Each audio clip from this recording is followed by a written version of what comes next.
War Games, live reaction. What's going on, guys? We're here. 8 minutes until showtime. Kickoff's been going on for the past 20 or so minutes over on the Cock, and we're ready to rock and roll for War Games. Sam Roberts and Misty Carmichael are in the ring right now doing some chatting, and should be a fun couple of hours of wrestling. Kind of a weak build, as some are saying here in the chat. I know nothing about this new crop of NXT guys, so I figured it was much better to come up here and do a live reaction of this pay-per-view instead of trying to review it, because I might sound like an idiot later. So I haven't been watching much of NXT. I've pretty much given it up ever since they completely destroyed what it was.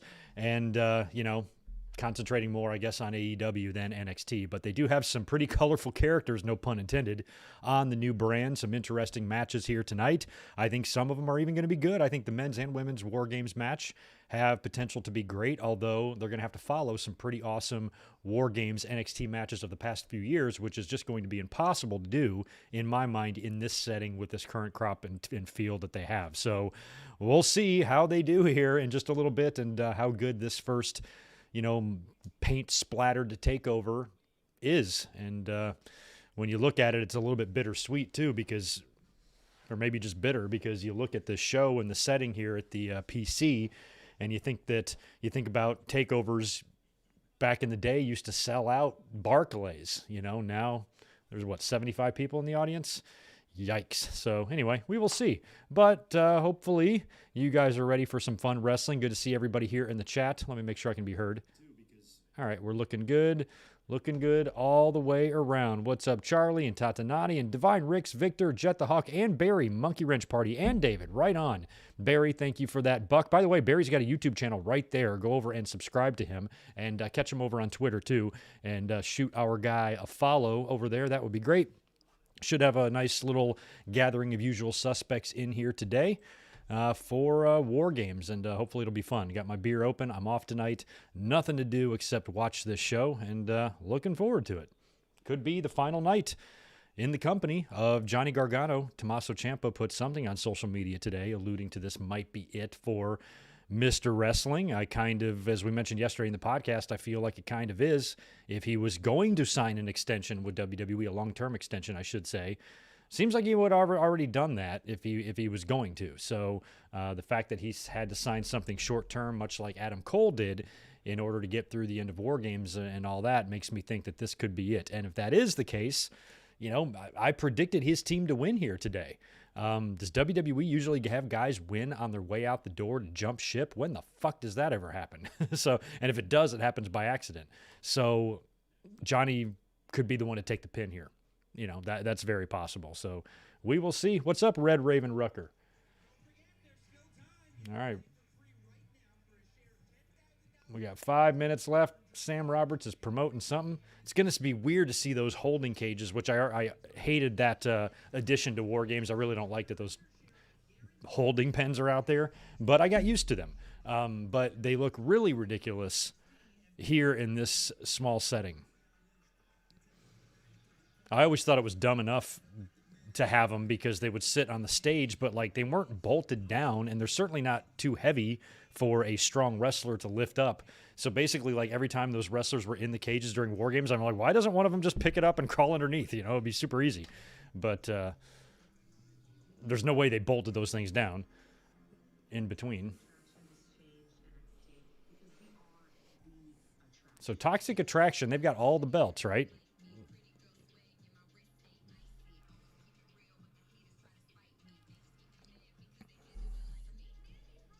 Yeah, so NXT 2.0 is kind of going in the more, maybe racy TV14 sexual direction, which makes sense for Toxic. I think Gigi's the best looking of all of them. It's good to see Mandy, though, with the title, because, she was having a good run there with the Sonya stuff, and then WWE just main roster booking doesn't know what the hell they're doing.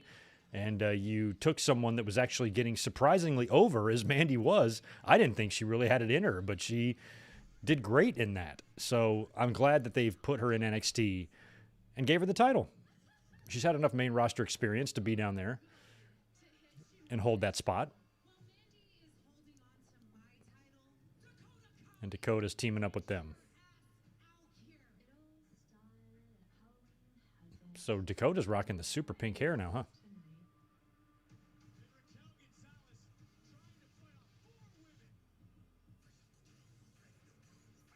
Yeah, none of these. Oh, wow. That's right. Io Shirai isn't on this, too. So it's Kaylee, Io, and Raquel. And who's the other one?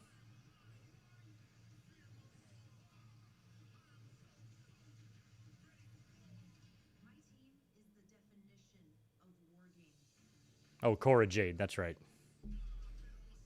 Cora Jade. Denny down bad. I've been enjoying this NXT 2.0 since I've never got to watch any iteration of NXT before. Oh, well, that's interesting. Yeah, if you didn't know what NXT was before, I'm sure this isn't too bad. And it really isn't like that bad. It's just once they changed, it's just hard for me to accept what has happened to NXT, type of thing. But it doesn't mean that what they're doing in and of itself isn't have some success and there aren't good parts to it. Like all these ladies are great. I love Dakota Kai. I love Raquel. They're great in the ring. Raquel's been super impressive. Io Shirai, we know what we can do. Toxic Attraction is new and getting over and creating steam. So what they are intended to change NXT into, they're actually succeeding at that. They wanted to downsize it a bit and use it as a farming ground for talent instead of going out and, check out Denise on the War Game show. Good for her. Spaz, thanks for the $10, dude. As an old school black and gold fan, I feel I'm going to get heartbroken tonight. I'm kind of just echoing those same words right now. I think when the SJW wins the Cruiserweight title, he's going to melt it down into participation trophies. He probably will. Some sort of, I think they should do like an open weight or an all-inclusive title. Men, women, any shapes or sizes can contend for it. It's going to be hard to book that, but it feels like that's the direction they're going in with Gacy. I'm glad they made a character like that. They need to. It's all anybody fucking talks about on social media. Cancel culture and SJW and all that. Denise has had a cup of coffee or two today, huh?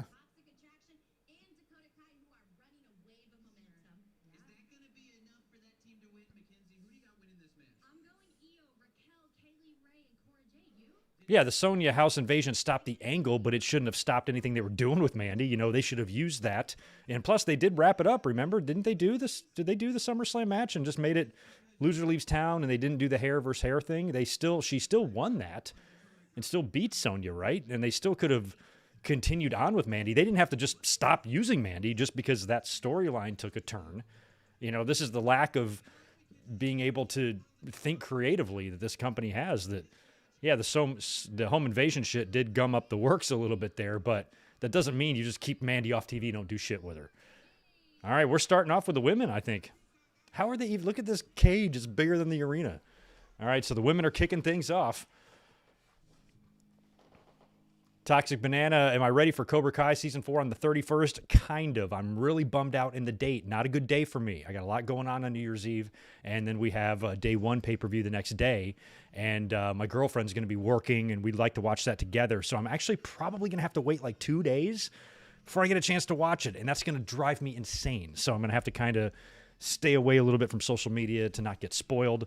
So I kind of wish they would release it on January 3rd or January 4th or something like that, but no, it's going to be the 31st. So I'll do my best to see it when I can, but I'm ready for it. What's up, We Are Pro Wrestling? NXT 2.0, I do not see an overwhelmingly negative reaction to it.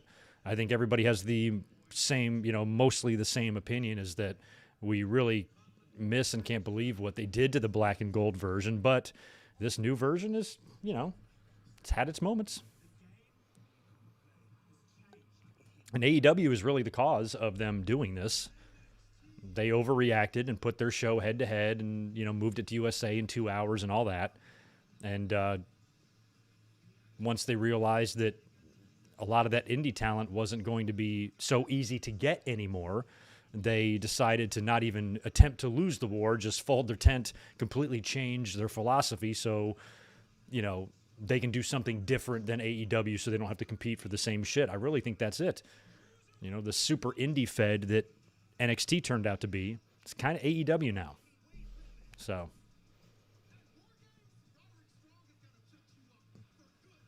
But it almost like speaks to WWE's fragility almost. Like they don't even want to consider the concept of losing. So they're just going to not play. They're not going to play the game. They're not going to have AEW and NXT compete as two really good pro wrestling shows where well-known international and independent talent gather to perfect their craft. They don't want to do that anymore because they know they're going to lose. So now they're just like, we're just going to do a casting call, find dudes with muscles, chicks with big tits, teach them how to wrestle.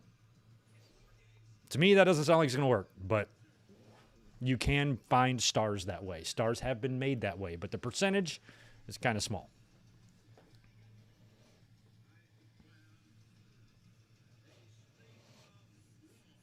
That is true. This is actually kind of the third version of NXT because that first one was when they were doing like Miz and Daniel Bryan. Yeah, Barry's right because that first version I think was even on TV, and then it moved to a network thing, and that's when it started kind of changing its image a little bit. So yeah, this should be 3.0. All right, here we go.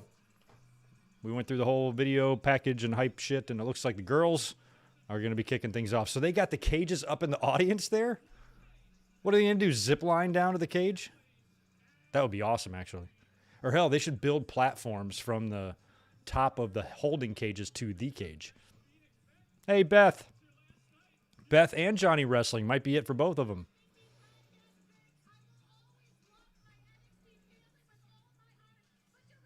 That's sad Beth's leaving. But she was there longer than I thought. She was a weekly, been a weekly fixture there for a while. Are they going to have somebody take her place, do you think? Are they going to put another person in the booth and keep it 3? Should they keep it a woman? Where the fuck is Nigel McGuinness? Did he get released?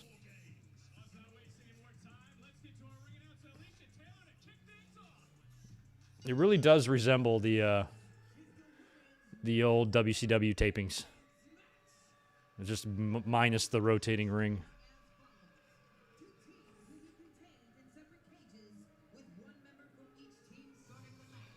Yeah, going to be a passing of the torch pay-per-view. That's what I thought all the way up until tonight. Like, I felt like the new crop was going to kind of reign supreme here, but I also think, oh yeah, Nigel's in NXT UK. Why can't they get him back here? But I also think there's a good story to be told with the 1.0s teaching the young bucks a lesson, because champ is the champ. And he's going to be dropping that title to one of them, probably Braun Breaker at some point. So I almost think like the old school guys win here, but the new school guys have their moment when they crown a new champion, probably at the next big show or big event they have planned. All right, Io Shirai is out first.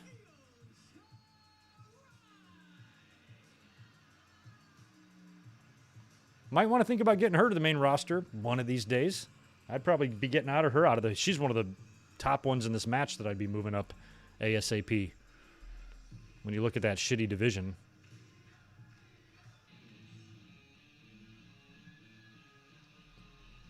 I don't know much about Cora Jade. Oh, she skateboards? Oh, did she drop her skateboard? Did she fuck up?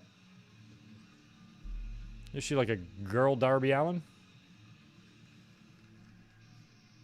Deborah Allen?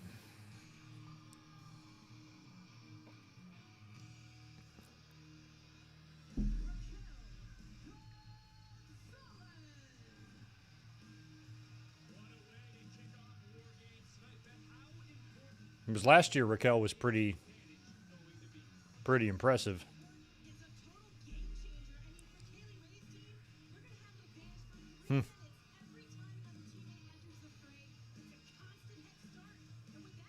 Would be cool to go to a show here, I guess. I mean, no matter where you sit, you got great seats.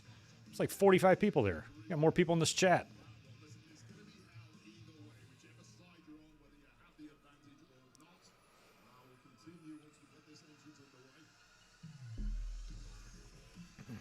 Well, Kaylee Ray, I know. Wasn't too familiar with Cora Jade. I've seen enough of Toxic Attraction and enough of Priscilla Kelly's work prior to being Gigi Dolan to get the gist there. And Dakota Kai I love, so The men's match might be a little more difficult because I really don't know. I've only seen a couple clips of the Italian dude. And the other two, I know virtually nothing about.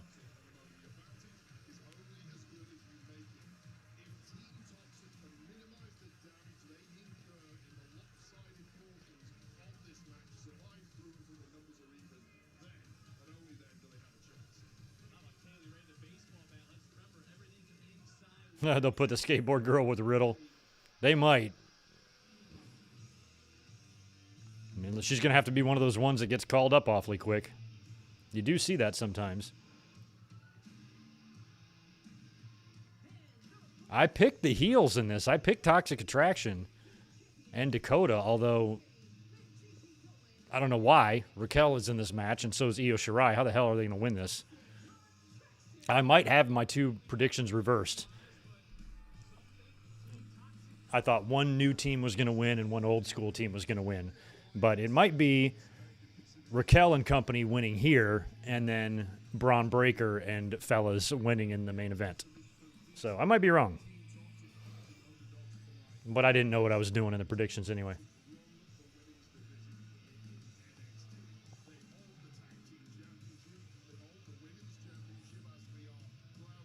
Well, they got a good look. None of the ladies in this match are difficult to look at. And most of them can go. Especially like Io Shirai. What's she going to jump off of? She going to moonsault onto one of these girls? Dakota Kai, I thought, would have made it to the main roster by now, too. So it's been what now? How many years has it been since her War Games turn? Was it 2 years ago? I think it was 2 years ago, right? Where she turned on Tegan? No way it's been 3. It's got to be 2.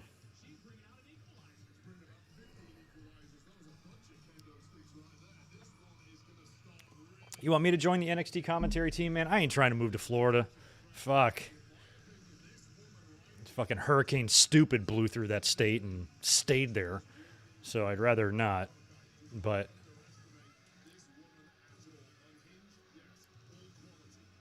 all right, so Dakota's kicking things off with Kaylee. Now, where are the women? Okay, I was about to say, where are the ladies need to get in the cage? There they go. Team Toxic.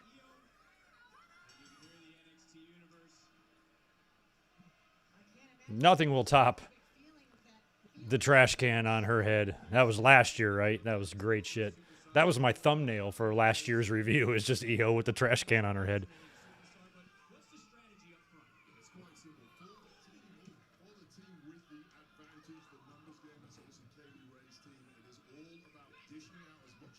Yeah, that was a great turn. Yeah, I don't know who will replace Beth Phoenix. If they want to make it a 3-man booth, or if they want to put another woman in there, or if they just want to keep it Joseph and what's his nuts. Could bring Lita in for a spell, but you got to think of somebody you'd want there kind of semi-long term.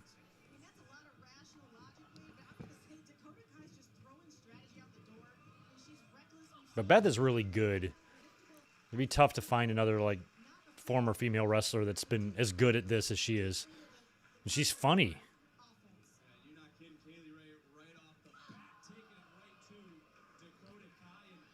Well, the kid in me likes War Games with a roof, but without a roof has made some interesting things happen too, especially with the type of athletes we have now.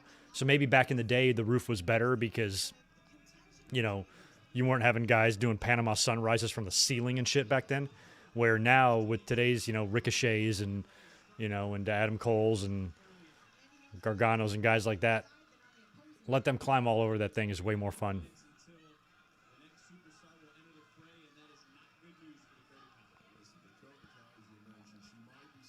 I don't remember. Was Lita bad last time she did comedy? I think Beth is definitely better. Would kind of be interesting if Lita had Beth's sloppy seconds on NXT. Oh, God. Where's my mind? I'm actually curious if Lita and Beth Phoenix have ever interacted or see each other around in conventions or whatever. Are they cool with each other? Like, they probably are. Beth's cool. Or if Beth tells Edge, like, I don't want you talking to that bitch. I don't think so. I think everybody's grown up and matured. What's up, Martin Can? Things are going great here. Dakota Kai is building a bridge with the kendo sticks across the two. Ooh, bottom ropes.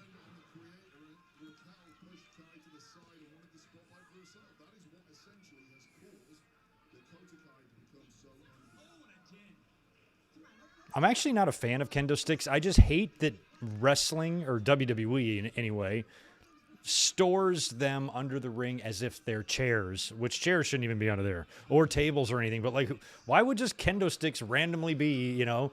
That would, like, be putting bowling balls, you know, on a golf course. Like, what the fuck? You know, it has nothing to do with it.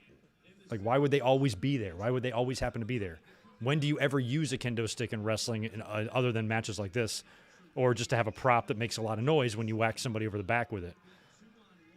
Like, it seems like if you're pulling shit and weapons to use under the ring, they should be spontaneous weapons. Like, somebody should just be like, what can I get my hands on? Oh, okay, this thing. It's metal, and it's got a sharp edge. I'll use this, you know, type of thing. But I think just kendo sticks are fucking played out. Yeah, they make a loud noise. So what?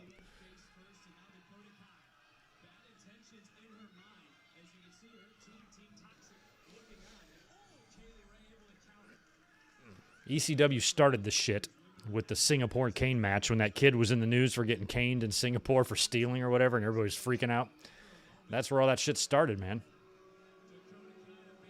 Look at her with this green baseball bat. Just to make sure Sting doesn't steal it. It's the Hurricanes baseball bat.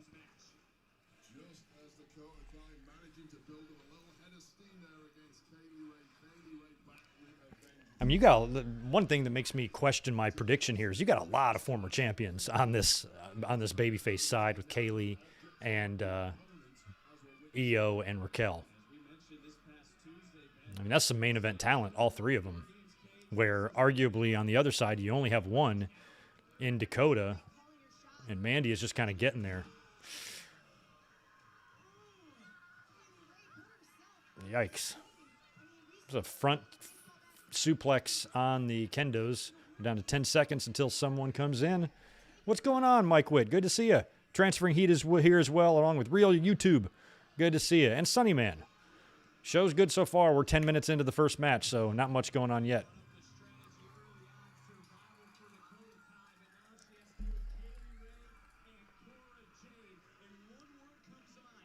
Did Beth Phoenix date CM Punk? No.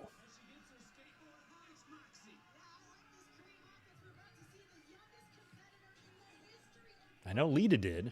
I didn't think Beth did, though. When would they have gotten together?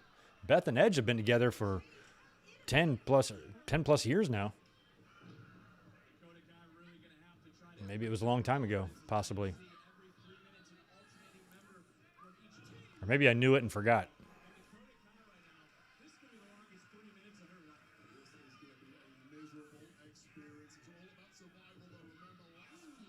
You heard about the Kane thing. I thought you meant Cain Velasquez, the way you spelled it. I'm like, oh, yeah, Triple Mania was yesterday. What happened there? I didn't even catch any of those results. But, yeah, that was probably in the news. I don't know. I'd say maybe 96 or something like that. That was in the news, 95, 96. I remember it. I remember one of Tommy Dreamer's early moments was getting caned by the Sandman and just had his back just destroyed. It was all that, thank you, sir, might have another shit. It was crazy. Maria was the one that dated Punk. Lita did, too. I'm certain Lita did for a little while. I didn't realize that Beth and Punk had a thing. I had no idea. That's crazy. Well, Beth and Lita have a lot of men in common then, don't they?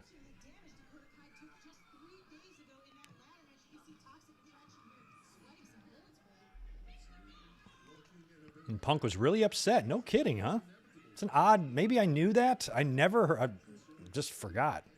Oh, shit, David, good luck on that booster. I got to make my appointment. I am dragging my feet, but I need to stop being a bitch and do it because it's important now. But I don't want to go through it, man. If they said it's like your second dose and the second dose kicked my ass, and I don't want to do that again, but I got to stop being a bitch. Do it.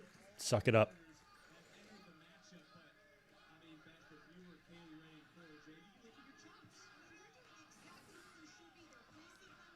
What are you talking about, Mike? There's plenty of color on this War Games. Look at all that. None of these girls are going to be doing that, I don't think. Oh, they're teasing them, too.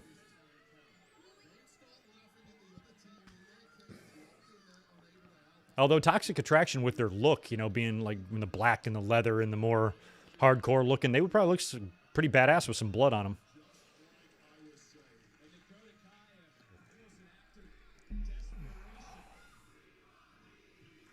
We want GG chants, don't we all?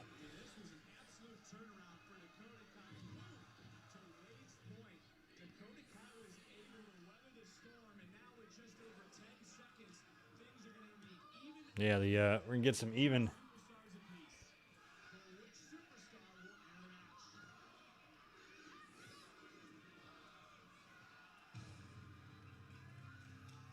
Who's coming out? Raquel?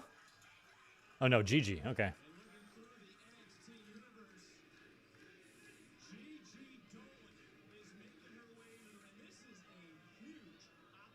She does look a little bit like Becky Lynch. Might be an interesting feud one day.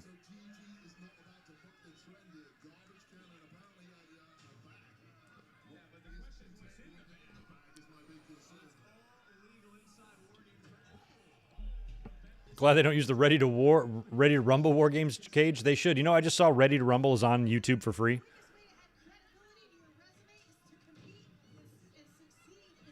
I mean, you can probably find it on a bunch of other platforms for free too, but I did see it on YouTube.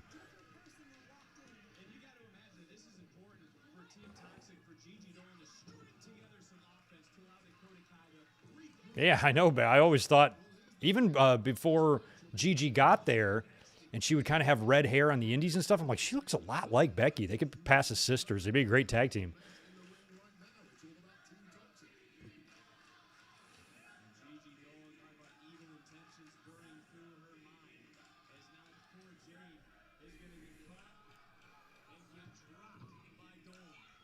Yeah, if Jerry Lawler was doing commentary right now, I think he'd be having another cardiac event.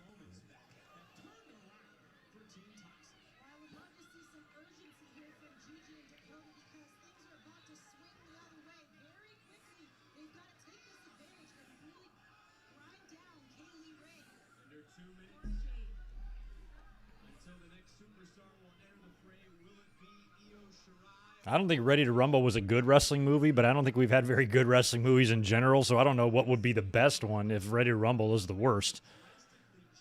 Ready to Rumble might have been, well, it's pretty star-studded, but then again, so was Body Slam.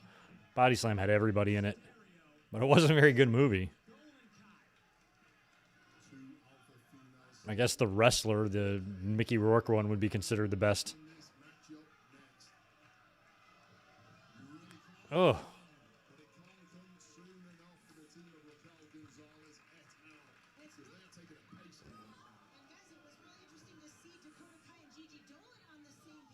Dakota's hair is out of control. These women are too old for Lawler. Yeah, probably.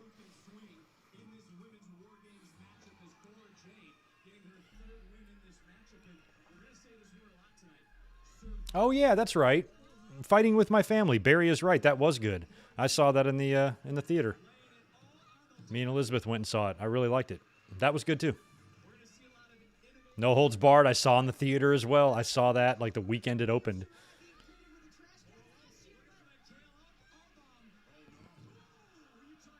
And I went by myself, but my mom made me take my sister. I remember my little sister went with me. She was like 4 years younger than me. So, yeah, I guess, yeah, that's about right. 89 or whenever that was. Yeah, I just remember watching it in there with her. My mom like just dropped us off and like went somewhere. I'm like 12, and she dropped us off. Or maybe I was 13. No, I was probably 13 by the time No Holds Barred came out. But remember her just dropping us off and us going in there. Here she comes. Come on down. It's like fucking Family Feud. She's going for something. Oh, good. Chairs. In case anybody wants to sit down, in case they get tired.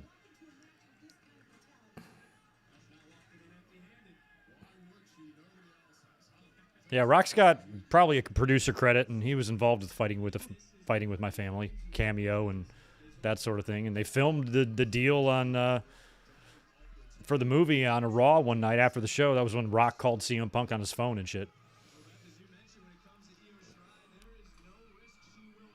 And Zelina, right? She played AJ Lee's character or stunt double or whatever.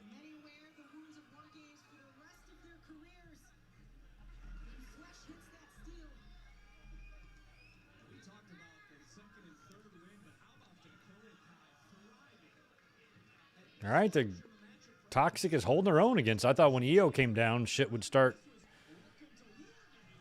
Oh, EO was about to do the trash can on the head.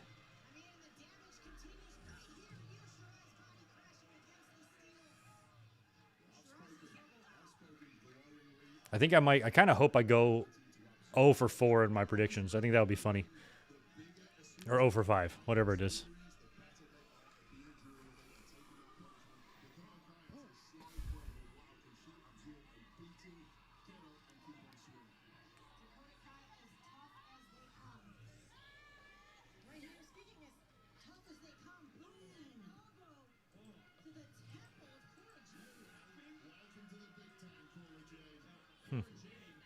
Oh, you know what I noticed yesterday? I'm blocked by Jade Cargill, which is kind of funny because that means she either watches the show or she vanity searches herself a lot.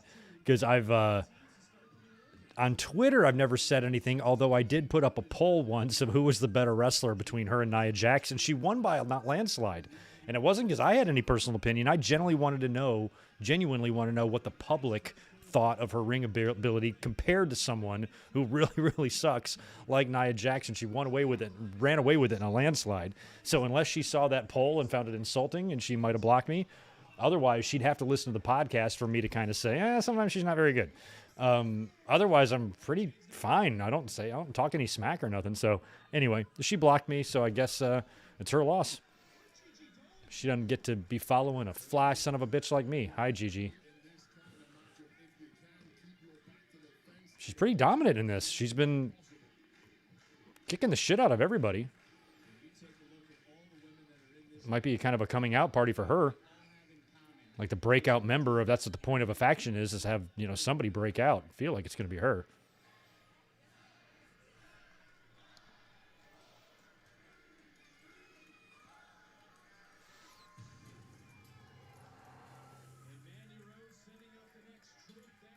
Oh, for real, Rodrigo? That's awesome. Yeah, thank you for that yesterday. Appreciate that.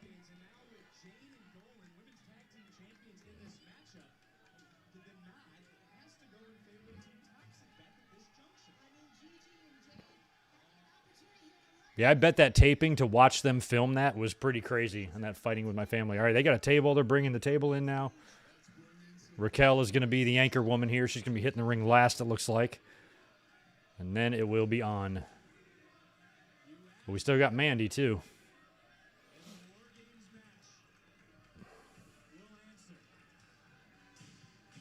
Oh, good question, Ben. I've been talking a lot, but I have not heard any Spanish commentary.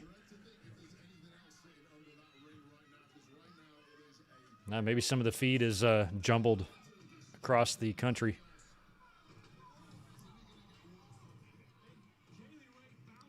I don't even know what TNA did for War Games. What was their version of it? Same thing? 2 rings? 2 6-sided rings with a isosceles triangle cage around it? Good Rana by Gigi.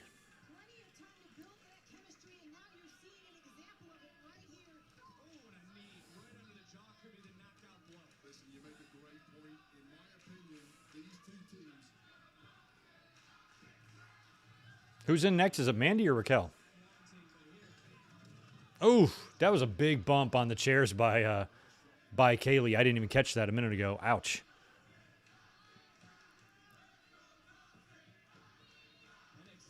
What is she doing? Okay, she was mocking Io. I was about to say this looks like shit, but I get it.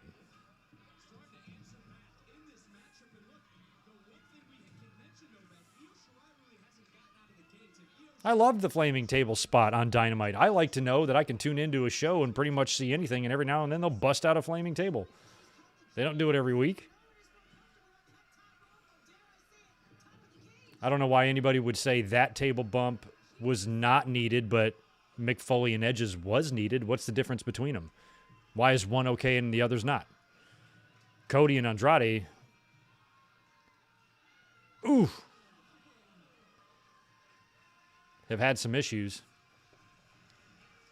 And plus Cody's gotten everything they do is for a reason, you know. Cody's got that deal going on right now with the fans where everybody's shitting on him and booing him, and he's going out there and, you know, putting his life on the line for people. I think this is all going to play into it. You wait. When Cody does the inevitable heel turn, he's going to bring up that burnt peeling back of his and how the fans don't appreciate that, which means the table bump was absolutely needed. It played into the storyline. So if you're going to do something, at least make it for a reason, which they did. So in terms of wrestling storyline, if you're going to take a bump like that or take a risk like that or do something that extreme, you know, don't just make it for no reason at all. It's going to factor into Cody's deal, and that's exactly what you want out of a wrestling company. What is she doing? Cora is on the top. Was she wearing some Nikes? I like it. Oh, no. Whoa! Oh, God. She did not do that right. She might have separated her shoulder. Yeah.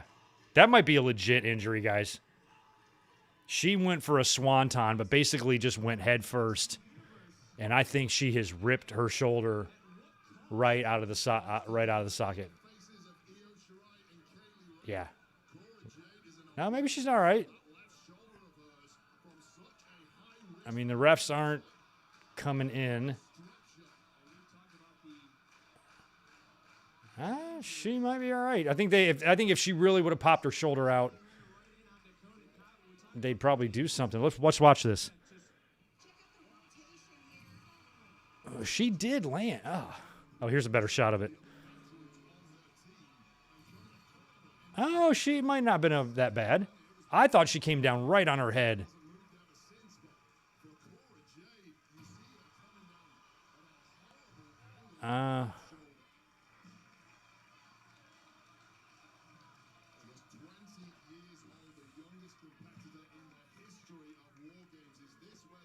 Well, she's doing a good job of selling this. I mean, if the plan here was for her to do a table bump and sell the shoulder, she sure as hell landed correctly to make it look like she really did hurt her shoulder. That's just a happy accident, I guess. But if she's legit hurt...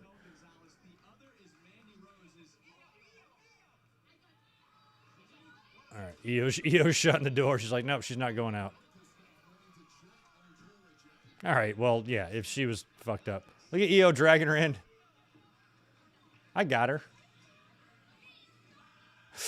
Oh, God, she's going to snap it back in. Okay, so this is definitely a work. Phew. They would not let Io Shirai do this. Okay, so the shoulder deal is just... This is a good way to sell what a tough girl she is.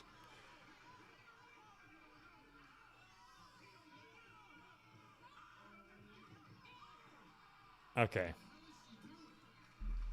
I'm not sure if that's how you do it, but she did. Well, that worked out well because the way she landed, you legitimately thought she hurt her shoulder.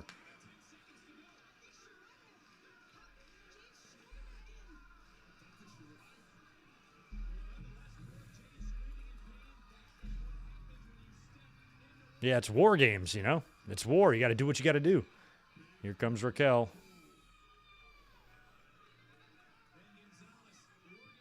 I love how they all look for shit. She can't find it. I love it. I hope she can't find it. I hope whatever she's looking for, she can't find. Okay, good. More trash cans because that's what you need under a ring. Metal trash cans that nobody uses and aren't made anymore. It's not the fucking 1950s. Oh, good, another chair because we need that. Might want to build a fort. What else can you find? A swing set down there. Maybe a swing set.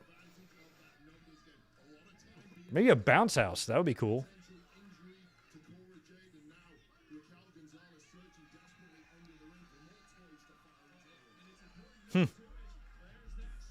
Yeah, Io Shirai could have helped out Triple H. Although I don't think she could have popped his quad back in place. I think once that's torn, it's torn.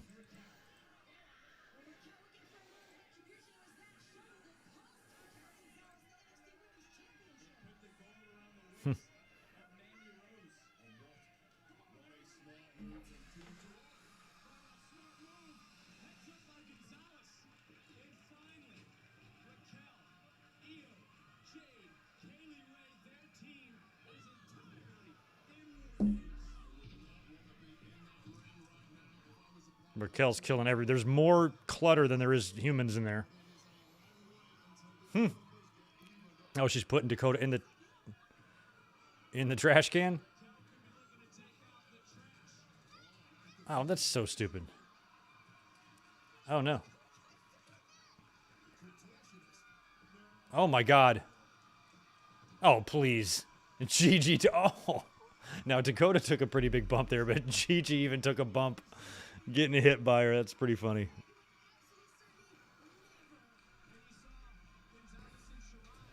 I'm looking at Twitter right now. Looked like everybody was kind of fooled by the Cora bump. That worked out.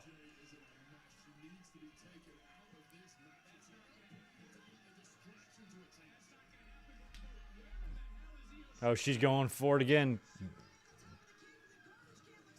Ah, they stole the garbage can again. You don't take this away from us, Dakota Kai. I've always liked you, but you don't just take away Io in a trash can. We worked too hard. Oh, they're all up there.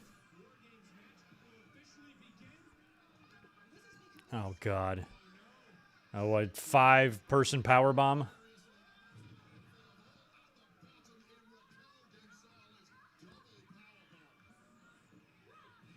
Oof. Big spine buster on the side of the ring. That was a bad bump. There we go. Go for it, Io.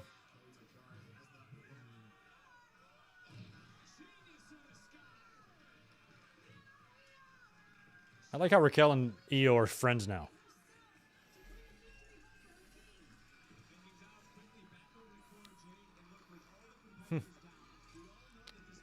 Cora's like, my arm, yo.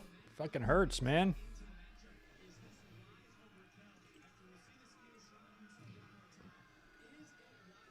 Hey, MJ Parker, how you doing?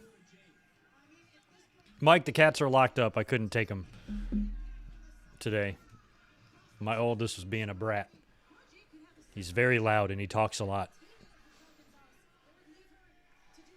But I have a great walk-in closet where they have several bed choices. They got their litter robot, self-cleaning litter box in there. They've got treats. They've got toys. They're fine. I know she probably legitimately hurt her wrist, but she's supposed to sell the shoulder, so. All right, here's Mandy. Mandy's like, I got to go find my toy. No, she's getting right in there. Good.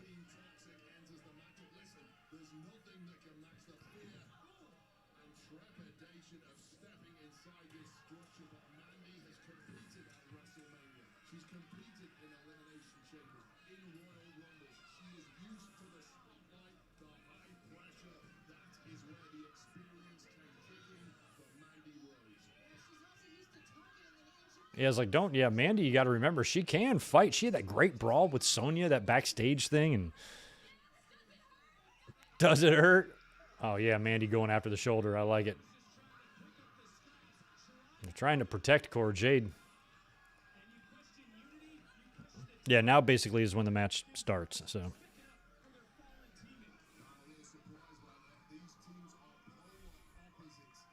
Oh, they all got kendo sticks. War game. Yeah, now the match starts.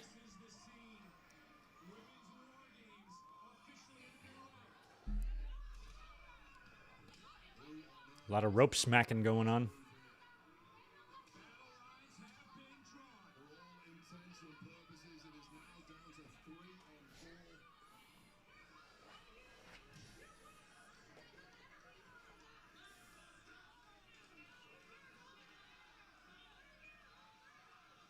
Yeah, Cora Jade, I mean, that's who I'd be going after.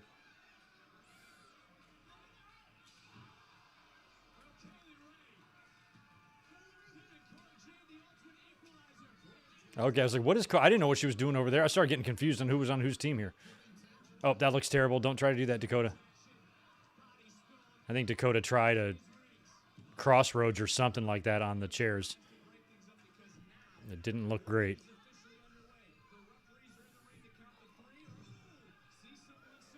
Yeah, fair enough. The table spot could have been against Black, but don't you think that's nitpicking a little bit, you know? I don't want Black to lose to Cody again, so if it saves that from happening, I don't really give a shit who it's with. I think the story is about Cody. The story is Cody. It's not about who he's wrestling. The story is Cody trying to be the American Nightmare and the fans rejecting him and killing himself and putting his body on the line and doing all sorts of stuff. I think that's where they're going here. It seems obvious. So it really shouldn't matter who his opponent is. He could have put fucking Marco Stunt through that thing. I wouldn't have cared. Oh,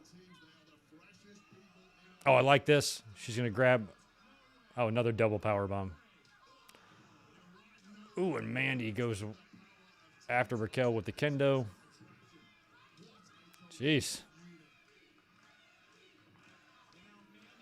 I feel like if the heels are going to win here, they're going to have no choice but to get Cora in some sort of compromising position where they're going to just rip her arm off and she just shrieks in pain, you know?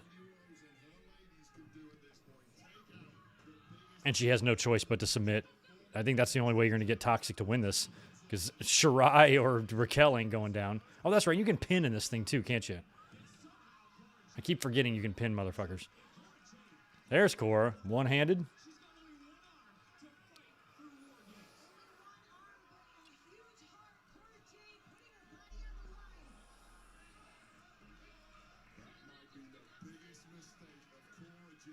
Oh, they're all coming after her? Oh, she's screwed. Other baby faces, do you want to get up? Io? Raquel? She's going to one-hand all these girls? Nope. She's got them all on the... Oh, there we go. Oh, she's in big old trouble now. Here come the baby faces. Finally, get in there, help her out. Running knee from Mandy. They're going to try to put her down. No, somebody will make the save. She kicked out. Good for Jade.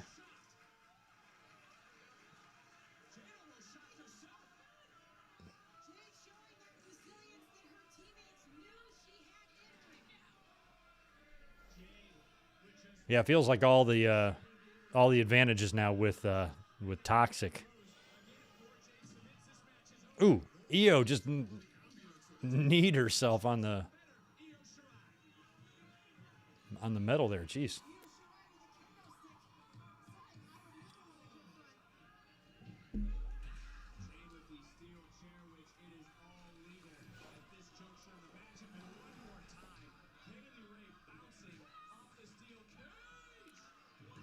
Oof. Takes out Gigi.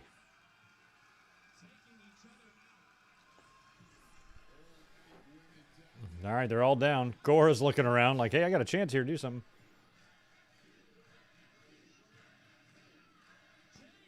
She's going for a pin.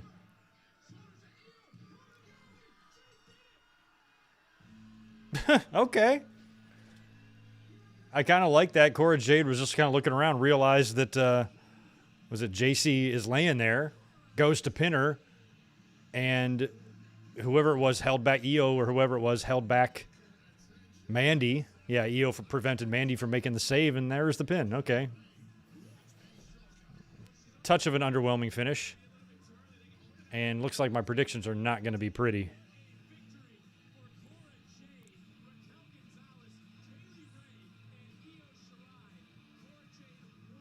Probably the weakest women's War Games match they've had so far. Not surprisingly, I think the men's is going to be the weakest men's one. Well, let's go see what Twitter says about this finish. What was that about?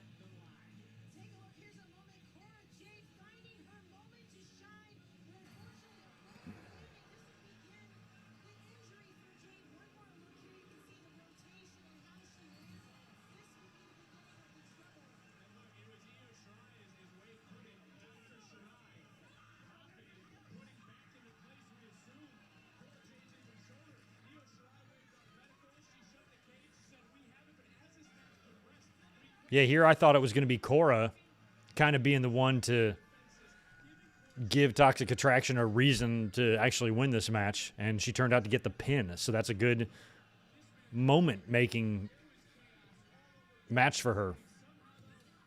That she fought that with one hand, survived, and got the pin. Good for her.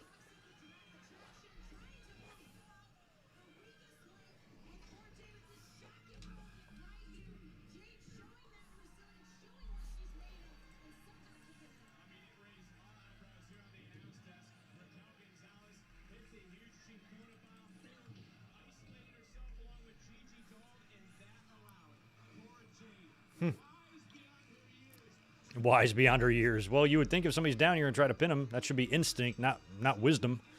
But good for her. Haven't seen much of Cora Jade, and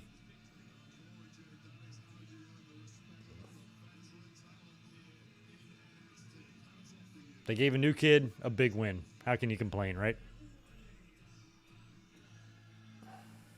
Good for you, kid. Good job.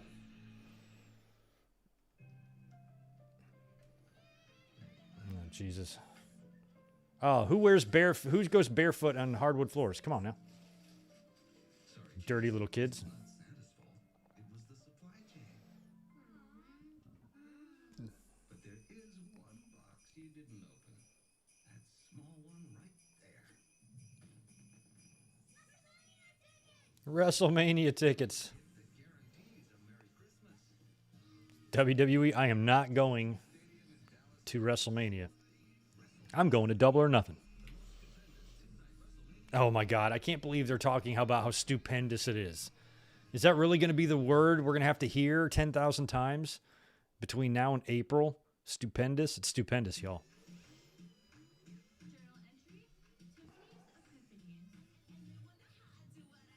What's this LA commercial about? What's this about? Who is this?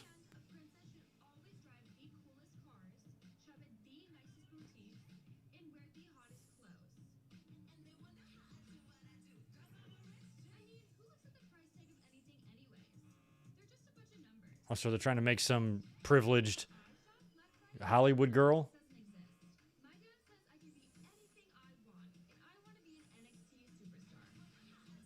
Tiffany Stratton. And my daddy says I can be anything I want. Oh, God, I already am going to hate this character.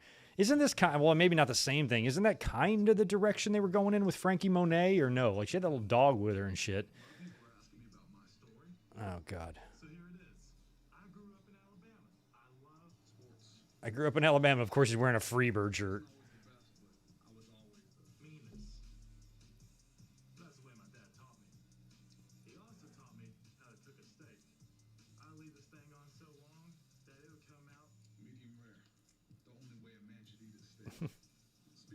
You're not grilling that right, dude. You're doing, like, everything wrong.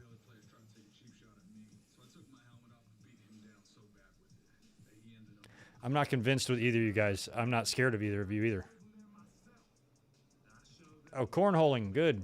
You guys are probably going to cornhole each other. Never mind. Who's that? Is that the guy from Private Party?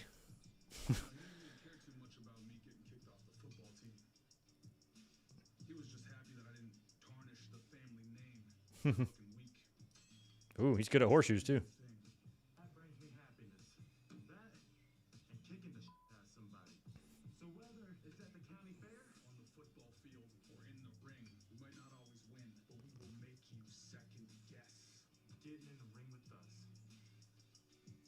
Ooh, spin that backwards. Who are these guys? What's their name? Can we get a name? What did they say their names were? Dry Rub. Is that their tag team name?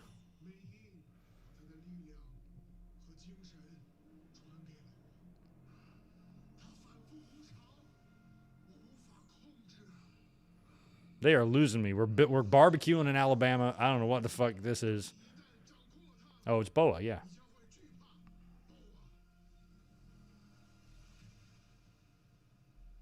All righty. NXT 2.0 has arrived, and we brought some new drip. Okay, go pick up your NXT 2.0 gear right now, y'all, on WWE Shop. Ouch, that 86 scaffold cornet bump was rough. That's something you never get over. His knees are probably still fucked from that. Oh, MSK. Here's a couple guys I finally know.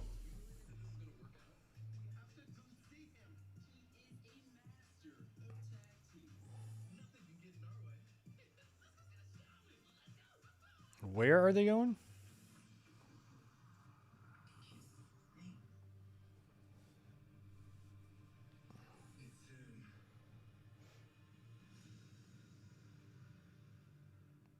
Oh my God. Yeah, I'm kind of glad I'm not really watching this. Yeah. This is Johnny's first War Games? I guess it is. The War Games that I went to back in 2018, he worked against Aleister Black. That was awesome. I don't even remember the other War Games. I didn't realize he hasn't been in one. That's crazy.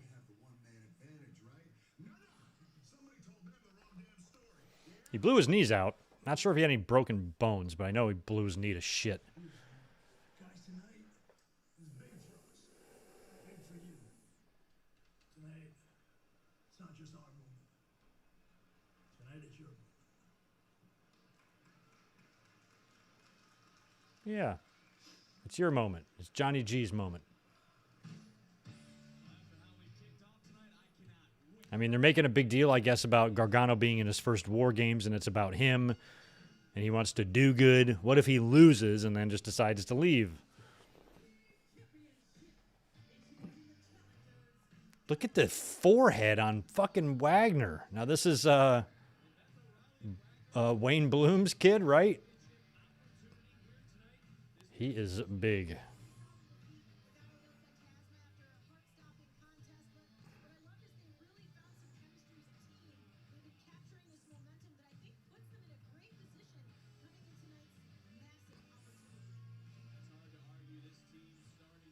Kyle O'Reilly, kind of ready for him to bounce too.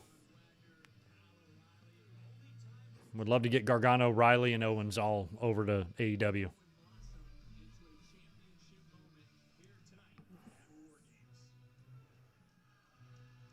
I picked Imperium to retain here, so we'll see.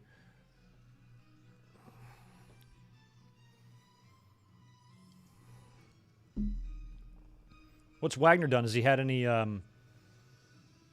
big one-on-one matches or victories?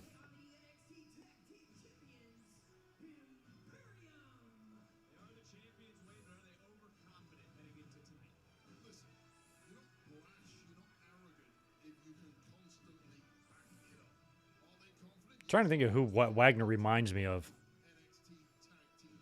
A little bit of Edge, a little bit of Barry Windham, a little bit of his dad. Because Wayne was tall as shit too. He had a basically like a maybe a little touch smaller than a Danny Spivey or a John Laurinaitis type of look or something. Super tall.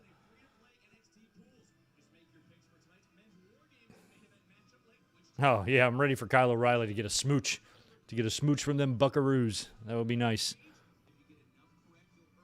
By the way, if you're here and you don't mind smashing the thumbs up button for me, I'd appreciate that. What's up, Al Weezy? How you doing? Would you want Sami Zayn on AEW? Sure. Sammy's another guy. I loved what he did on Friday. That was great shit with him and Brock. That was so fun.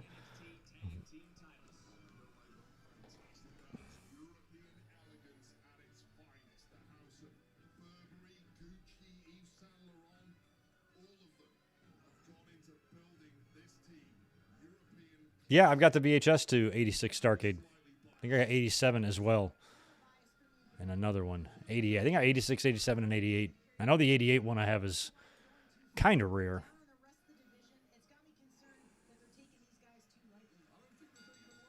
Yeah, you might be right. I mean, Gargano could be damned either way here. He has lost in the shuffle potential no matter where he goes because AEW has been growing a lot.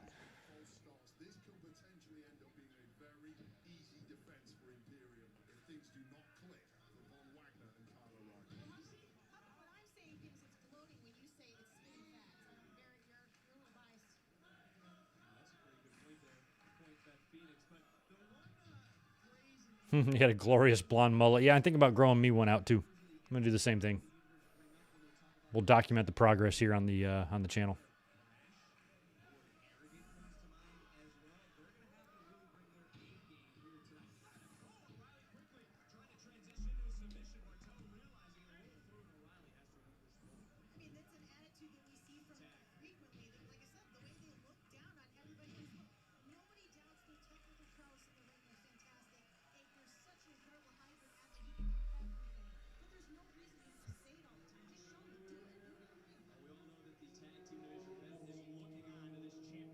Like an Archer, he's really oily and really bald.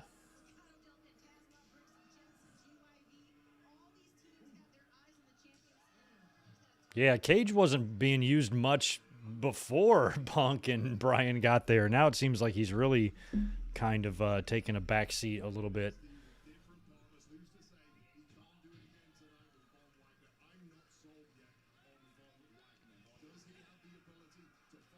But I haven't seen him on Dynamite in 2 or 3 months, so I don't know what their plans are for him. That looked like shit. That looked like really shit. But he's a guy I could see actually jumping and going the other way. Brian Cage is one of them.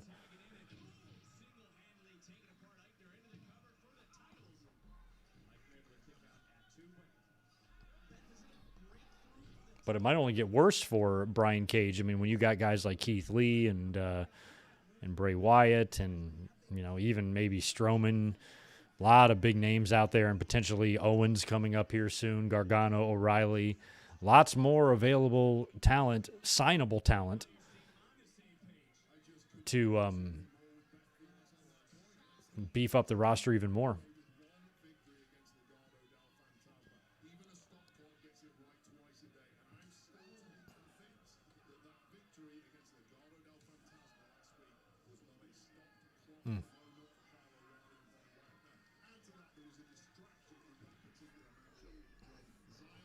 Angle's showing up there, too, would be really awesome. Not to wrestle, just to do something.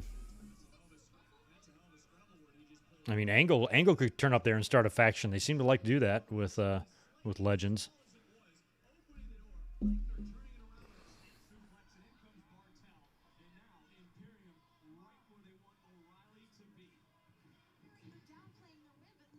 Oh, I called it. It's Fabian Eichner. I called him Archer. WWE fan 22. Thanks for the 5 spot there. I haven't watched NXT since the rebranding. Don't know the storylines, but so far I'm entertained. NXT seems more developmental than ever before. It really does. I think that's the point. They still got some vets in there, like O'Reilly here, and like we're going to see later on in the main event and in the women's match and stuff, but otherwise I think it's going to be full-blown developmental instead of an indie fed like it was before. I could definitely see Cage going to WWE, although there was some sort of heat there. I remember hearing something about him not having interest in going there, but things change. Brett and Bruno and Warrior, none of them ever said they would go there either or go back there. They did. Yeah, this Wagner is a monster, isn't he? Jeez.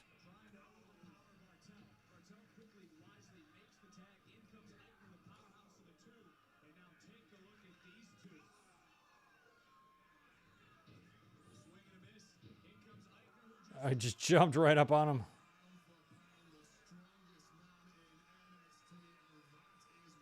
Oof.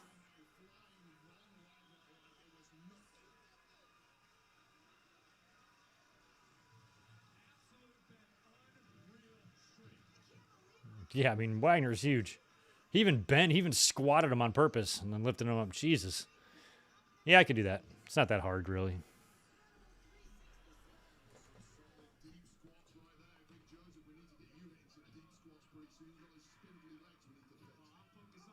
Oh, of course Vince would love Cage. He'd ejaculate in his pants over Cage. It's the exact type of look that Vince likes. That's why I'm surprised Wardlow didn't get scooped up by scouts. I'm certainly WWE he's had to have passed through there somewhere, either in an NXT tryout or something. I don't know how you look at him And don't say, damn, we could be Roman Reigns' brother or something like that. I don't know. Jade Cargill's another one. Like, just looks alone is literally exactly what WWE wants.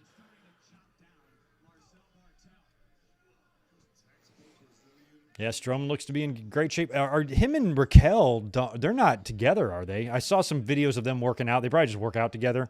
But I didn't hear of anything they were dating or they're a couple or anything like that. Maybe they are. Never knew that, if that's the case.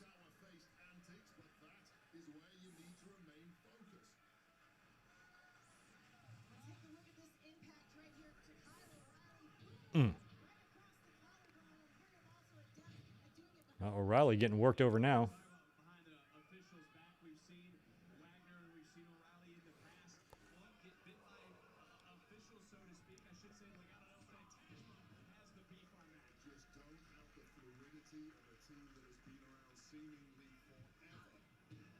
Yeah, Wardlow's getting a lot of TV matches too, which makes me think they're gearing him up for something and move him away from the role that he's been in pretty much since he's been there. I'm going to go grab another beer. I'll be right back.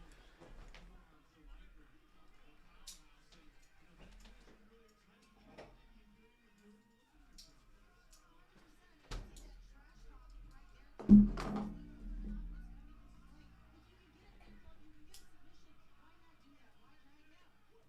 right. I am back.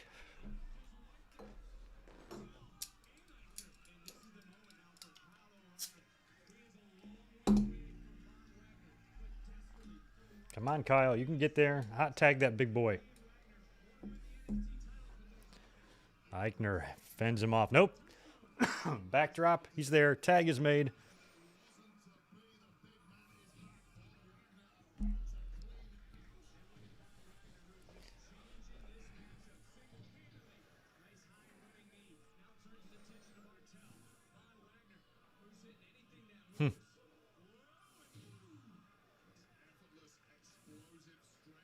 How many years of experience this guy have before NXT grabbed him?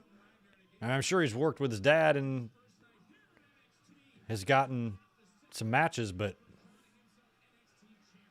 he's all right.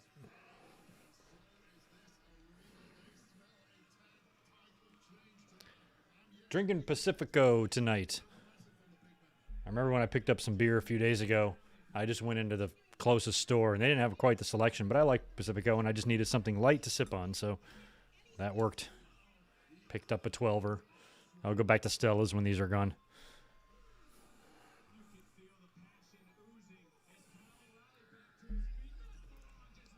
There is so little space on the outside of the ring there because of the double ring.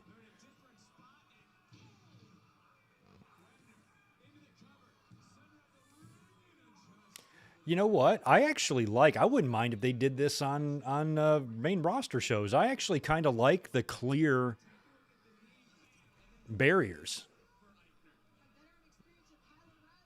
I mean, the rubber black or the padded black ones are much easier for bumps and doing shit, but I kind of like the way that looks. They tried it on Raw or SmackDown. Might not look too bad.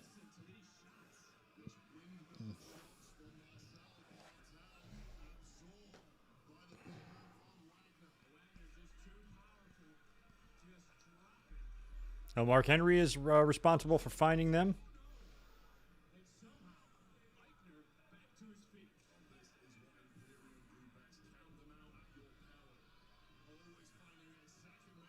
Oof. Boy, they both came in on drive-bys on Wagner there.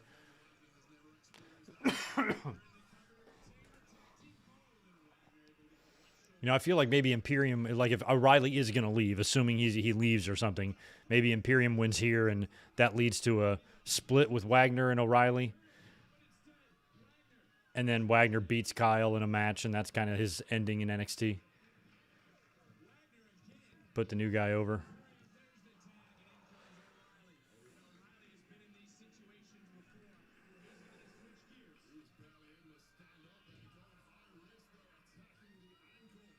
Brooklyn Baker.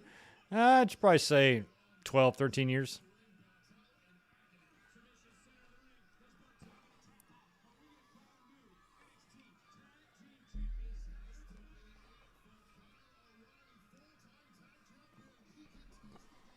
He can taste the gold.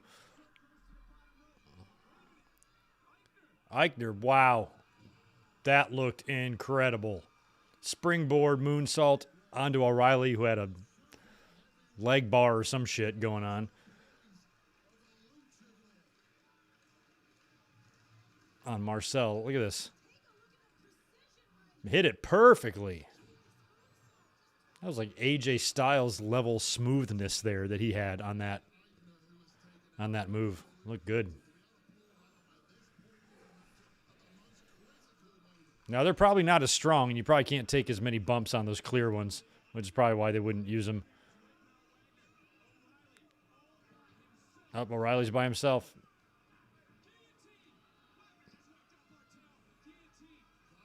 O'Reilly's got it. Are they tapping? Is he tapping? That's it. Oh, I thought he was tapping. Maybe it was O'Reilly doing the hand was moving. Oh. Push it over. Yep. There's the finish. No, he kicked out. I thought for sure that was it. I forgot this is pay-per-view, not NXT. That would have been the finish if it was NXT. Oof. God, they were kicking the shit out of each other. Uh-oh. O'Reilly did the Moxley thing. Or the Ambrose thing. Does Mox still do it in AEW?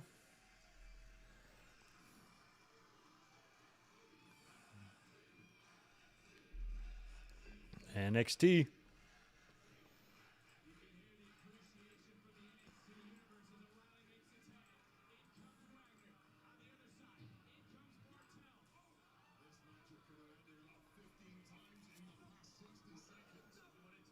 It's a slugfest, fisticuffs.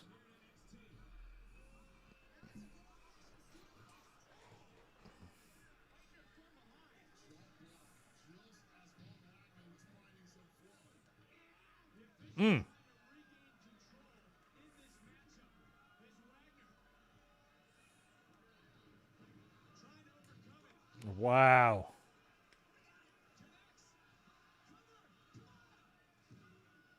Kick out. Wow. Who does a move that's similar to what they just did with the drop down and the clothesline? Why can't I think of this? Just caught somebody with a WrestleMania 14 shirt on. That's awesome.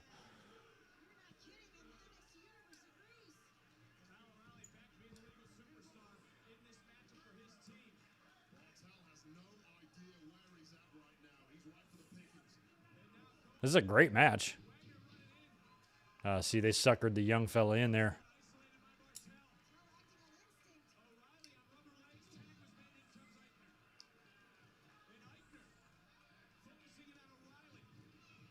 Wow. Oh, my God. Eichner damn near missed that one. I'm not sure if Wagner was in total position there. He's all right, though. He's back in. He ran up the ropes and, oof, somersaulted off the top onto the floor onto Wagner. That looked great. O'Reilly near fall. Oh, and that might be it. Unless, what's his face comes in here and breaks us up. Hell's Gate. I feel like Marcel's coming in. He's on the top rope right now or something.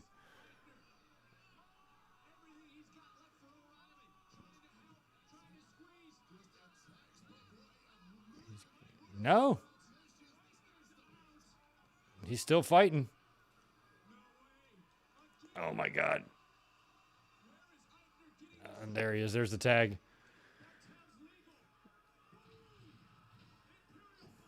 Is that going to be it? That's it. All right, I got that one right. O'Reilly takes the pin. Imperium retains. Even when I don't watch this product, I can get shit right. That's kind of cool.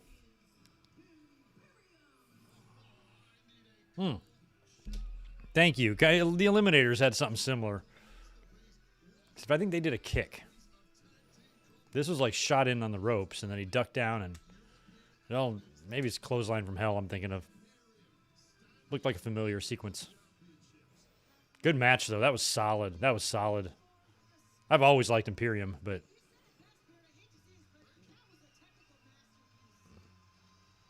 I mean, Wagner, you could tell he's not a 20-year vet or anything, but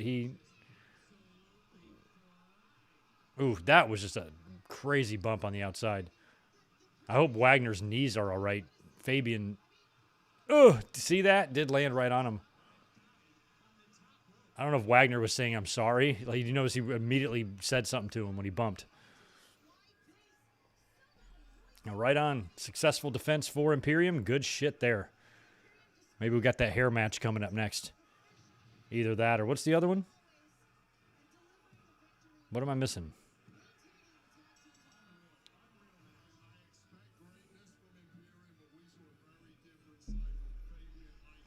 Oh, it's Roderick Strong and Gacy. That one might be next.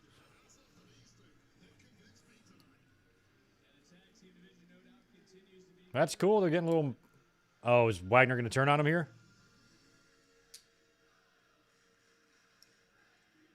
Thank you, Kyle. Chance.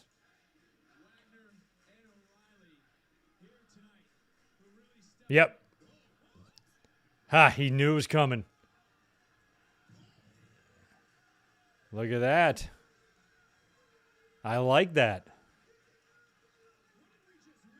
Didn't I just call this a few minutes ago? I'm like, if Kyle O'Reilly is going to leave, they'll lose here. There will be a rift between these two, and Wagner will beat O'Reilly on his way out the door. That's exactly what they're going to do. I kind of like that, though, because Wagner was making it real obvious he was going to attack him.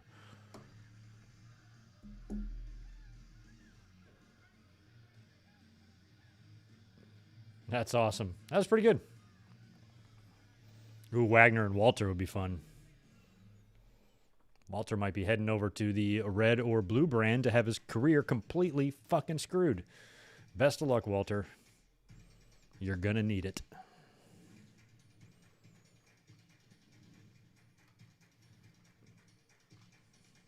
What is this dumb commercial?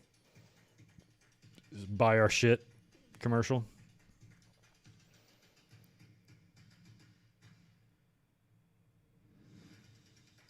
Oh, day one. Okay.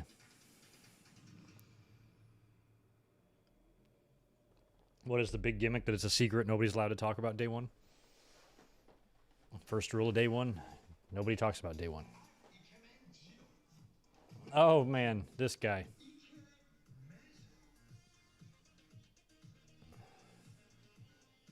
I find having many, many, many clothes like this very odd.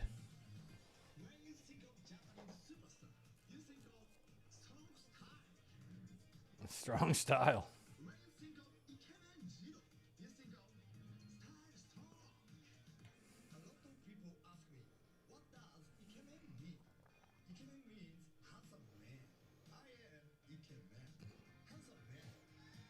Yeah, New Year's Revolution would make a little more sense, too, because you could put it on any day. If it's day one, you know, it's going to have to be... It's probably not a pay-per-view you're going to repeat a lot, because the first of the year isn't always going to fall on a weekend. Next year will probably be a Sunday, but then it's going to be a Monday, and then, you know... So day one might only be... What's next year? Day two? Day three? Maybe they do it that way.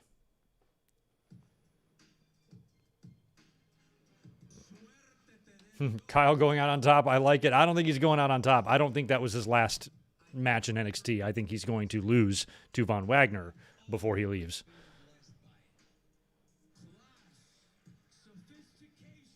I think that was Kyle's last takeover.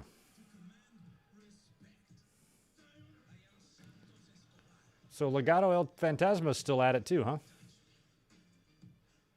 They got a girl with him now? Nice.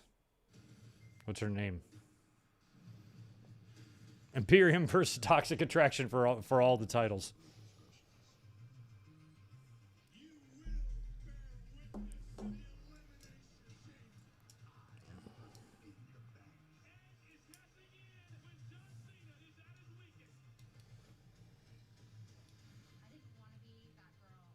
Yeah, I watched all these. This Ruthless Aggression special, that was good stuff. I had forgotten they had already done a season of it or something, and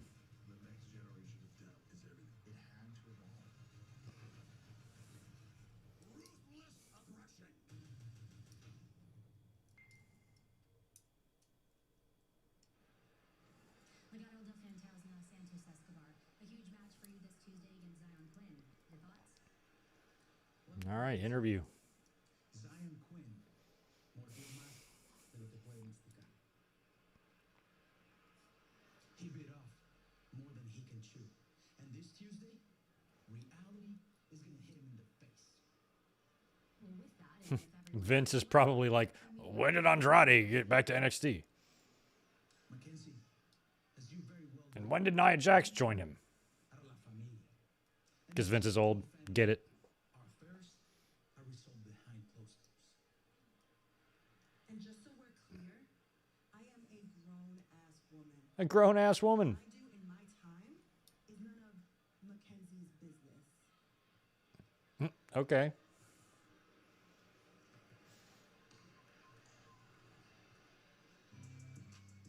Yeah, WWE needs to be giving us that Luger doc and whatever else we're missing.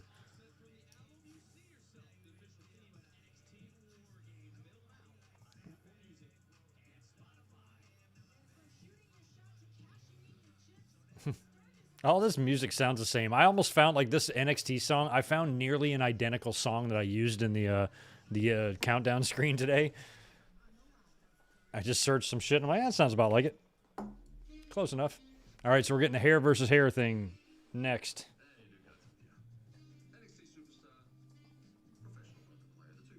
Now, I haven't been following this angle either, but when I saw that Cameron Grimes had already cut his hair, it made me think of Jeff Jarrett. Jeff Jarrett did that shit before his hair versus hair match, and he kind of made it obvious that he was going to cut his hair.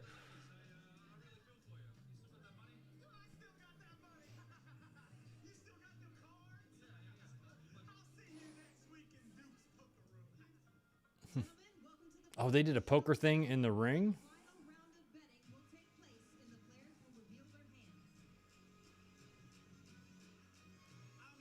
Oh, that was great when Vince called, I think it was it Antonio Tarver? Called him Shelton Benjamin. Great question, Shelton. God, Vince is such an idiot. God. Oh, it's trap music? I don't know what trap music means.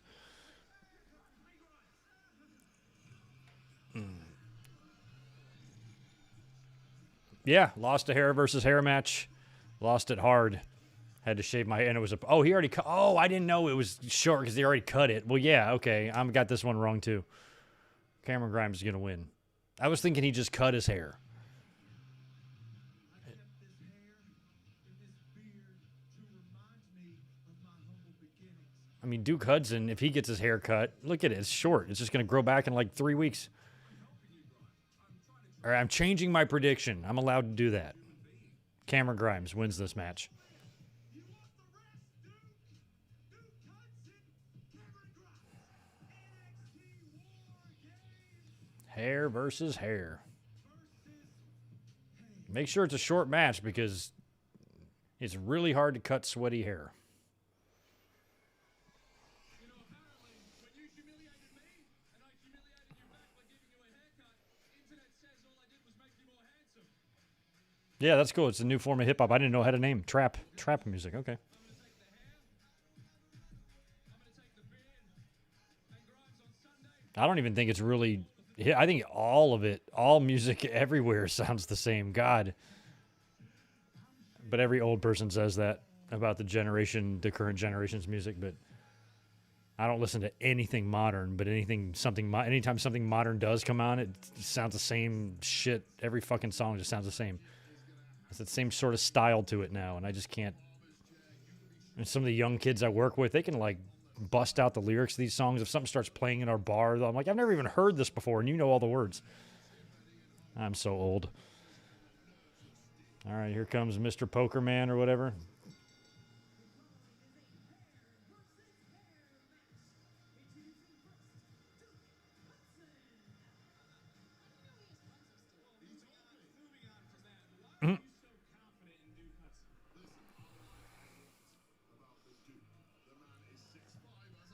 Yeah, the face generally will win. There's got to be. I can think of one. I can definitely think of a heel.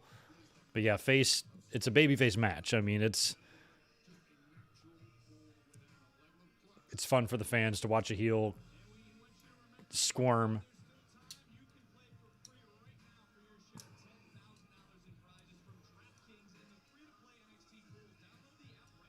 I think when I was watching that Ruthless Aggression series, I had completely forgotten about Molly Holly's hair match at WrestleMania 20.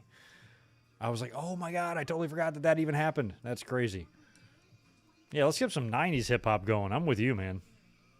Something I can sink my teeth into.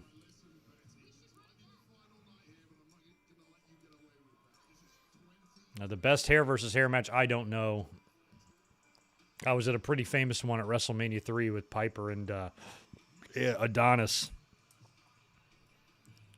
But it wasn't really a technical masterpiece or anything. Lashley and Umaga was pretty decent.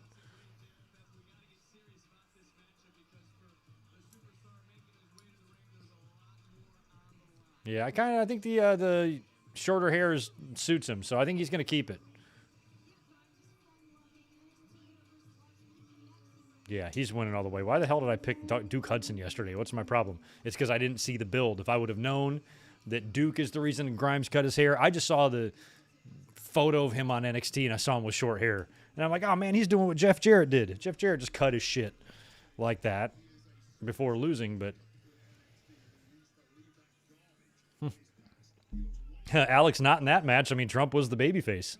I mean, he was still pretty hated even before he was president, but not even close to what it was. So when it came to Trump and Vince and Lashley and Umaga, I think people were happy when Trump took down Vince and started punching him in the face and shit. So, yeah, and then Vince had to get his head shaved. But, you know, Vince sold it better. It wouldn't have been any fun if Umaga won. Because, you know, then what would Trump do when he was getting his head shaved? You know, just orange and mad and fat. You know, so, like, Vince can sell it. Vince can be like, rah, rah, rah, it sucks or whatever. So, right decision was made there. But, yeah, it is kind of funny to think about it that Trump was a huge babyface in 2007 in WWE. Anyway. Nash was a face losing to Jericho. Thank you. He was. And then he did that for a movie role. And didn't he turn up in, like, the Elimination Chamber with, like, blonde hair right after that? Yeah, LA Knight is NXT. He's in NXT. He is in the main event. War Games match later on with Ciampa and Gargano and somebody else I can't remember.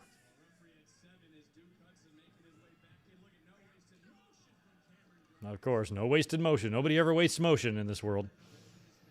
Announcers love to say that shit. Now, I don't know who would be cheered. I don't think either one of those two guys shouldn't be doing anything of any physical exertion, especially Trump. At least Vince is in shape and works out and doesn't cram chicken McNuggets down his throat like an unstoppable rebel force. So he's probably a little more capable, but they're both old as shit. They both need to cool it. Just have some Ovaltine and go to bed. I've hated every time WWE's done, like Trump bought Raw, Ric Flair was part owner of Raw, Steve Austin was the CEO of WWE in like 1999. I've never really enjoyed any time they've done anything like that, like changing ownership of the show or whatever. It's dumb.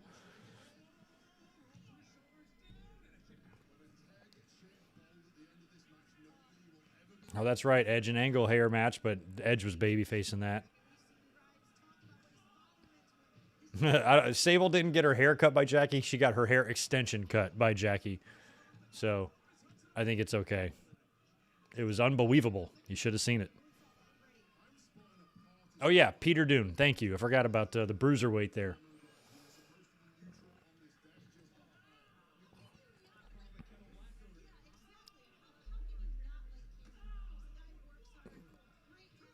Where we are, Pro Wrestling. You were at 20? That would have been an awesome show to be at. That's one I wish I was at. Yeah, 2000. No, I'm sorry. You're talking about the other one. You're talking about 2007, 23. Damn, yeah. 15 years. 2007 was 15 years ago. It's about to be. That is crazy, son. That was the year I had my 30th birthday. Big-ass party at the beach. It was great. I think I'm still hungover from that. Yep, Punk and Mysterio, hair versus hair. That's right. And Grimes beats it in. Not really interested in this match itself in the ring, so. Yeah, I know Real Pro Wrestling. I couldn't add for a second there. Like, what was 15 years ago? 2004? I wish.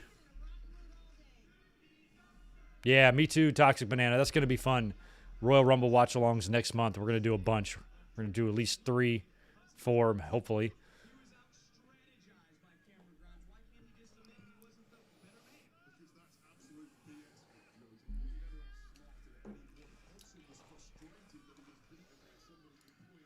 I love, this is so great that they can have the barber shit set up in the other ring.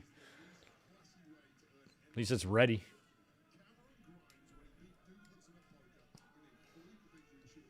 Damn, you guys are lucky. I'm originally from Detroit, and I haven't even been to Ford Field yet. 2 of y'all were at WrestleMania 23. I loved the touch of having Aretha Franklin doing the America the Beautiful that year. That was cool. I think Detroit's due for another one, man. It's been 15 years. I guess maybe in 5 more years they could give Detroit one every 20 years. I mean, think about that. Think about that out loud. In 5 years, it's going to be WrestleMania 43. That's fucking crazy. Nope. It's going too fast.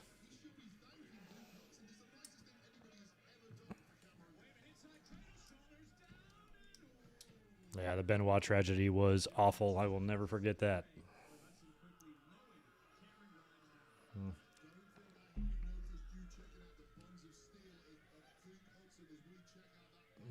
What is Duke Hudson claims he has buns of steel?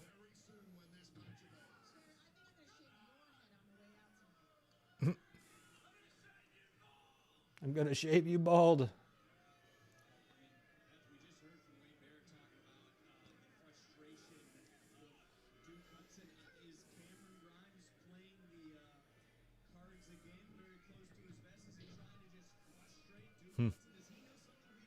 Yeah, Minneapolis has got the new stadium. There was talk of Mania going up there. Minneapolis is smart. They put a fucking roof on their stadium. Otherwise, if you're a cold weather city, you can kiss WrestleMania goodbye, unless you're New York. Otherwise, Philly will never get one. Baltimore will never get one. Chicago will never get one. No roofs, no ceilings. And it's 2,000 degrees below zero in those cities.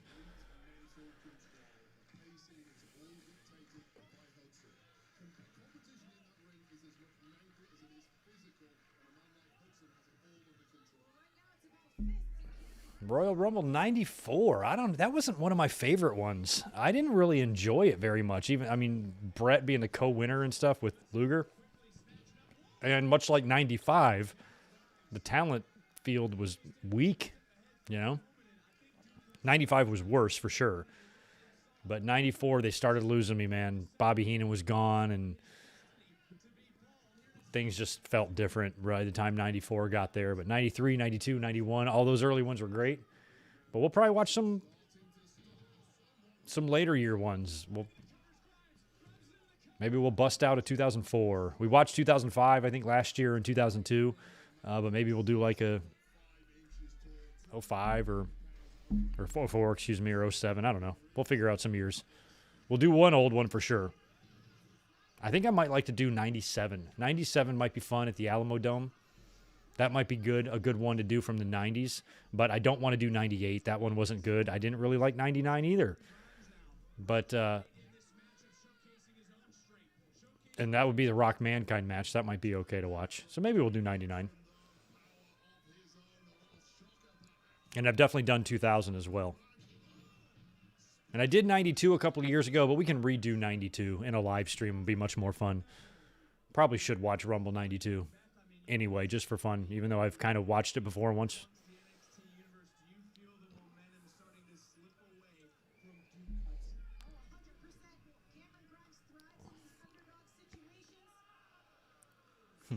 Well, yeah, this match is just about cutting hair, so let's just get to it.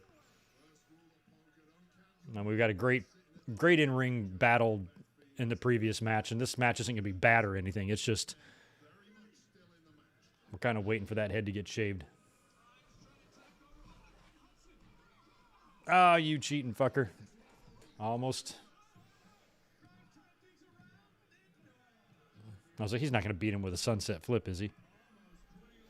Yeah, or we could watch 98 where Sean got hurt. The 08 Cena return was kind of good. Yeah, I'm going to start really thinking about these. No, not 2015. We are not watching that one. Probably nothing super recent. I think 10 years from back is about as recent as we'll go.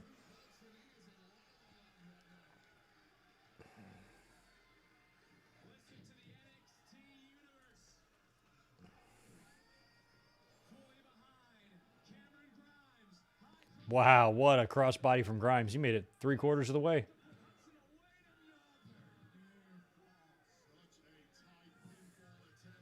If I was a wrestler, I don't think I'd be wearing gold short trunks. Don't think I could pull it off.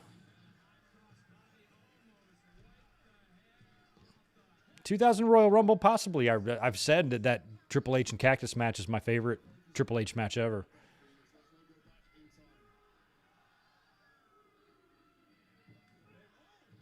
Oof.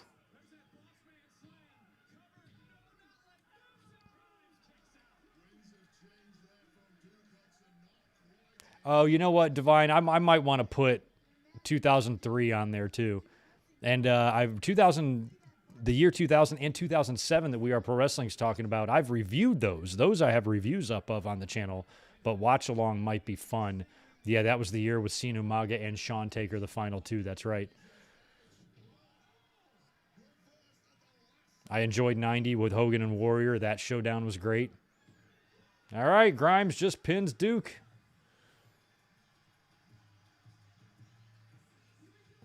Yeah, Grimes all the way on that one. Yeah, I did a review of Rumble 2000, Rumble 2007. Those are on there for sure. And Royal Rumble 90 I did a review of. Yeah, I've knocked out a lot of Rumbles. But in terms of watch-alongs, yeah, we can do... I think 03 is a good one. I think 03 definitely is going to be on the list. Consider 03 done. We're going to do those, or do that one in one of those weeks. All right, dude, go sit down, boy. It's time to shave that. Dude, what's the big deal, Duke? You have the same haircut that every guy in the world has. It's just the most basic. You just go into Supercuts and give me the most basic shit you got.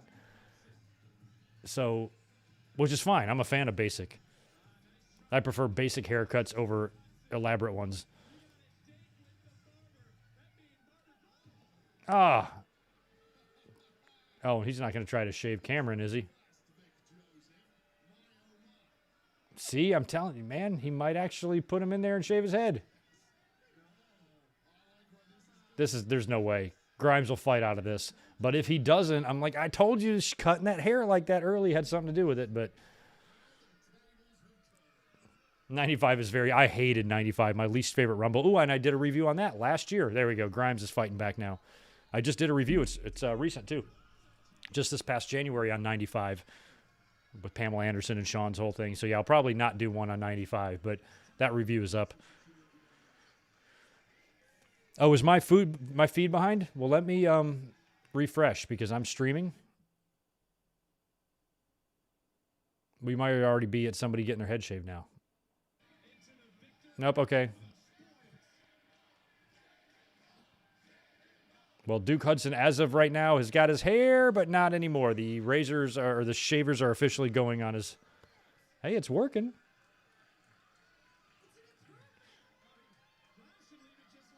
Hey, it's actually working. It is so hard to shave dudes' heads. Guys have been bleeding before because they've been so sweaty. Oh, Duke's out of there. A skullet. I love it. Maybe I should try a skullet. Yeah, Rumble 01 review I should do. I did one years ago, but I need an update on it. That might not even be in the channel anymore due to some copyright or something. I got to look that one up, but that's a great Rumble.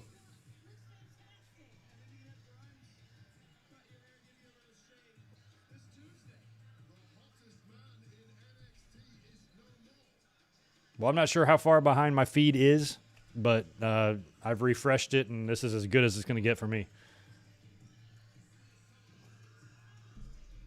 Cameron Grimes is celebrating, and now we fade to black. So,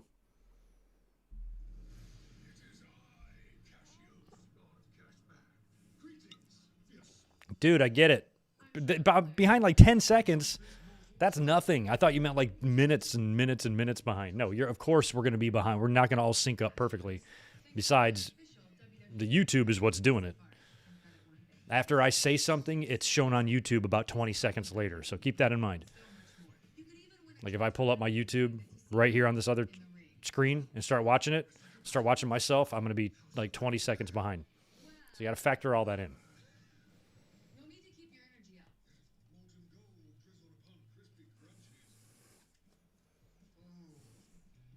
up. Oh, shit. I didn't see your super chat. Sorry. Did I miss it? Oh, yeah. Thank you for that $2. WrestleMania at the Big House. I was watching that Michigan-Ohio State game last week, and the Big House always blows my mind. All my family went to Michigan State, so they're all Spartans. But I don't have anything really against the Wolverines. I don't hate them or anything because I'm loyal to my home state, you know.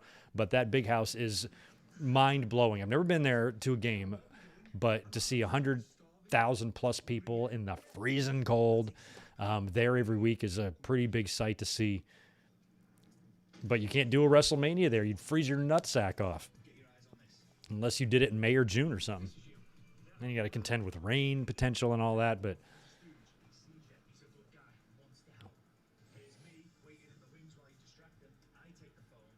can you imagine them building the big thing and the big canopy above the ring and all that? It would look quite the visual. But the Big House doesn't, correct me if I'm wrong, it doesn't really go that high. It's more just girthy.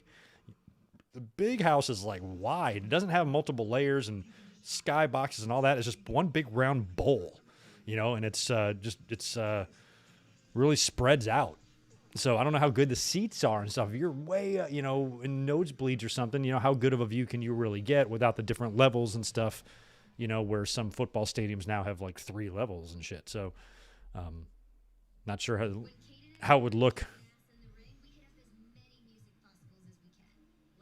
from a visual perspective.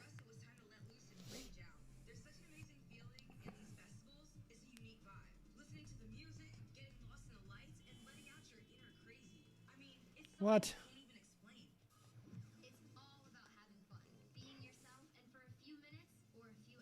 Young people are so stupid. You're going to go to these music festivals and dance around like an idiot. Look at them.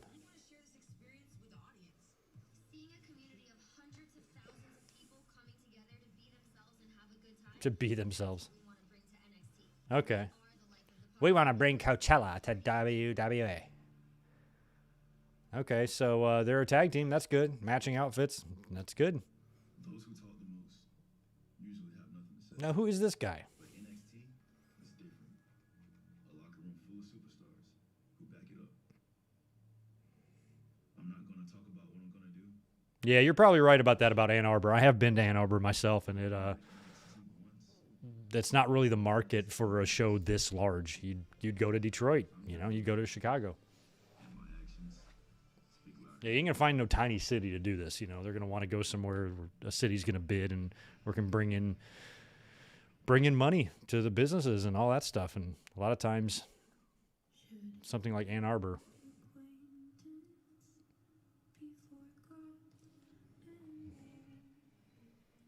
Damn, between every match, we got like 15.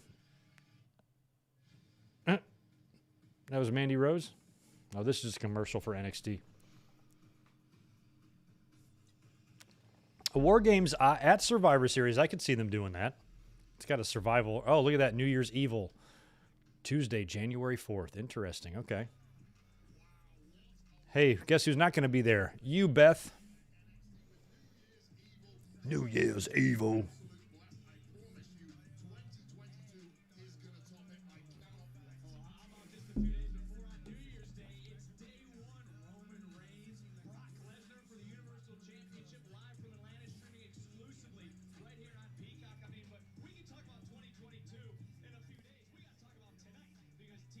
And Vic Joseph, he's also engaged to the girl backstage, right? Good for them. WrestleMania San Diego, great after party at my restaurant. Oh my gosh.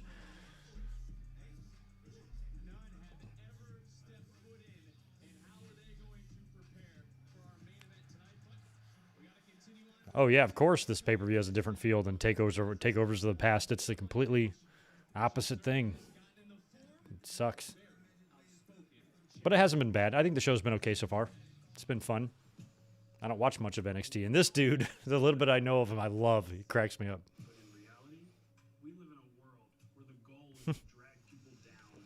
And the NXT Cruiserweight Championship is an example. It always cracks me up how fucking angry and shit like conservatives and Republicans get about cancel culture. I'm like, you motherfuckers invented this shit.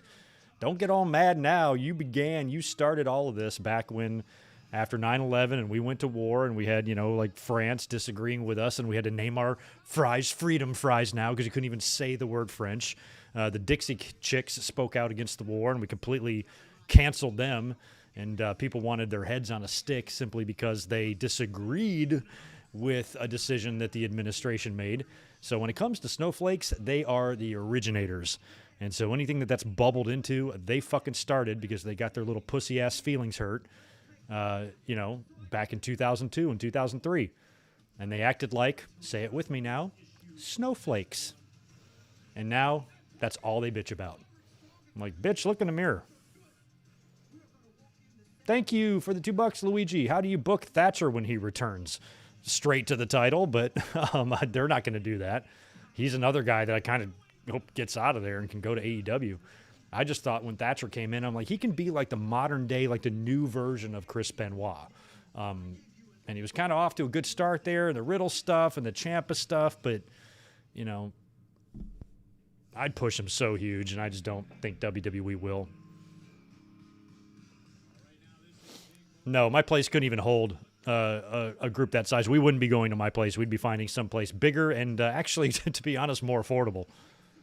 Because my place is in an extremely ritzy, rich part of town, and we have crazy inflated prices that isn't really good for casual chilling, So we'd be wanting to venture out somewhere great in this great city, somewhere near the beach, and get a big fucking place and party it up. Yeah, we'll do it. WWE's got to make the first move and put WrestleMania here, but if they do, we'll do it. All right, we got Gacy and Roderick. I've got Gacy all the way on this. I think it's a guarantee he's winning. And he's got Lars Sullivan 2.0 with him here. Gacy, how can you wrestle in this shit? You're like an SJW's right to censor or something. Here comes Roderick and Diamond Mine. I don't know anybody in Diamond Mine at all, other than Malcolm in the Middle and fucking Roddy.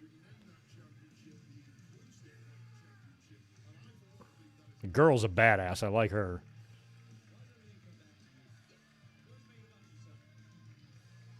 There's a lot of backup here. But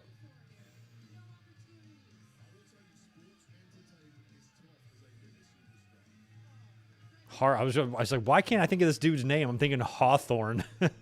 Harland is backing up what's-his-face here. And like I said, I think that NXT, maybe their intention with him is to make him into what Lars Sullivan wasn't able to become and what they intended Lars Sullivan to become. And that's what they want to do with Harland now.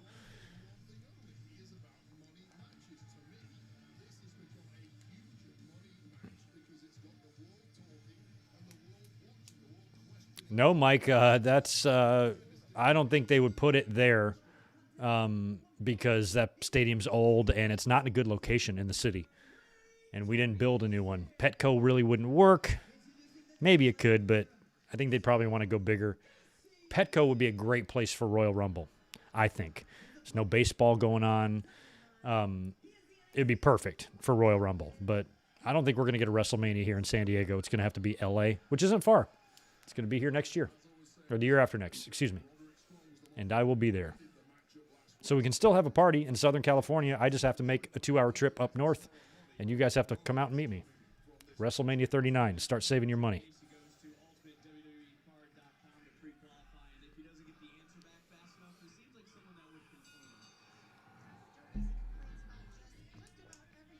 New Year's Evil could be the setting for a Braun Breaker title win.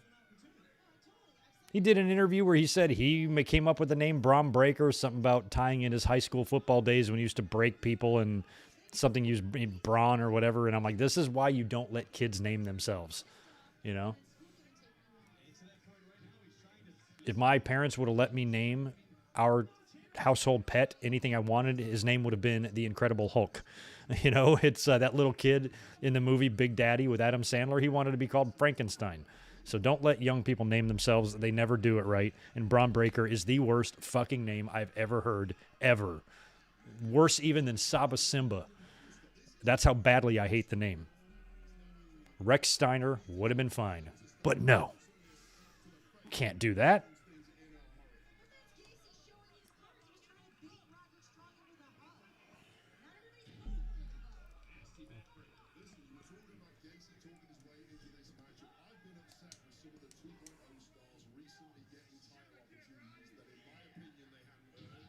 Oof. I mean, clearly there is no weight limit anymore to the cruiserweight title. I mean, there's no way Gacy is less than 205. He's 240.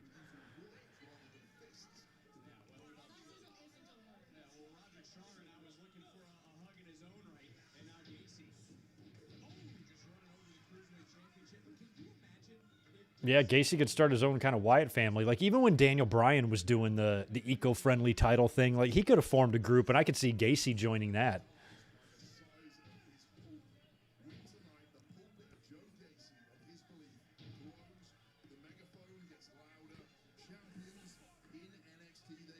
But I definitely agree, like, even though I laugh at people who get so upset at, like, cancel culture and stuff, because it's just fucking ignore it. Don't worry about it.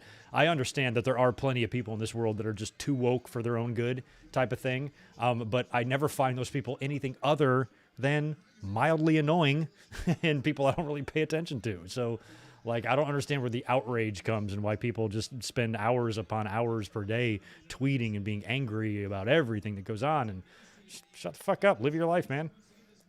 Touch some grass, smell some air. It's great. Big world's great. It's a big world out there.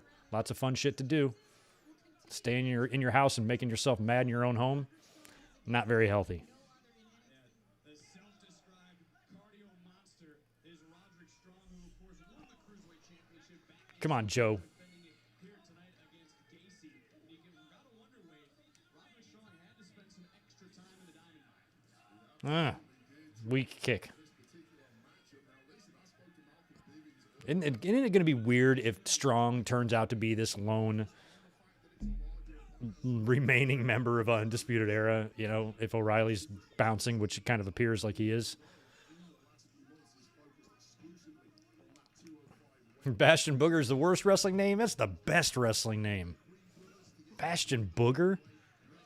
It's fucking fantastic. Ladies, are there any ladies here in the chat? Tell me you wouldn't fuck a guy named Bastion Booger. Of course you would. It's a sexy sounding name. Sounds exotic, elegant. You'd want to go out to dinner with a Bastion Booger. You can, and as long as he doesn't pick the place.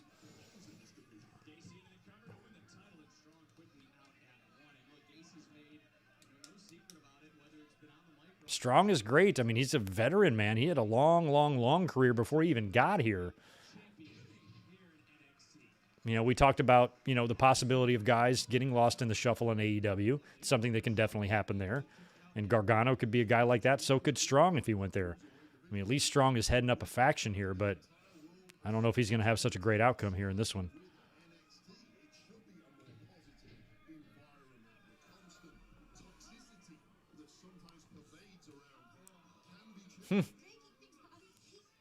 Change his name to Broman Brains. Yeah, Broman Brains. To that point, though, Ben, he started tonight on social media by saying, quote, "We changed the world." I mean, who's he talking about? Who's we? Yeah, what is he doing? Teasing some members coming in and joining Gacy's group.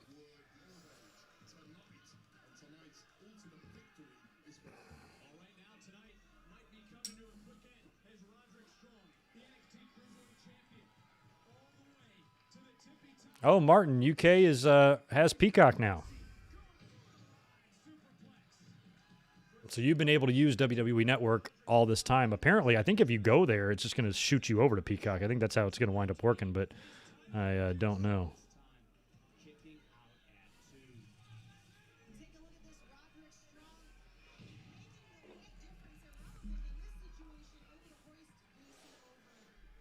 Oh yeah, and Bobby Heenan says Booger's my pick. Booger's my pick. Yeah, in the Royal Rumble.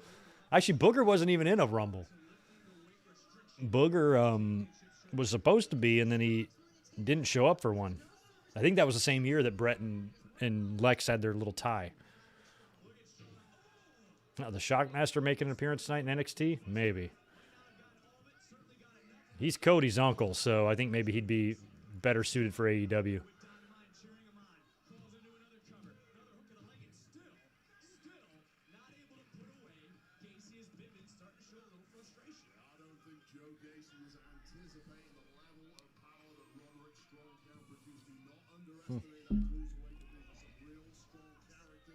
Oh yeah, have Undisputed Era been in it every time?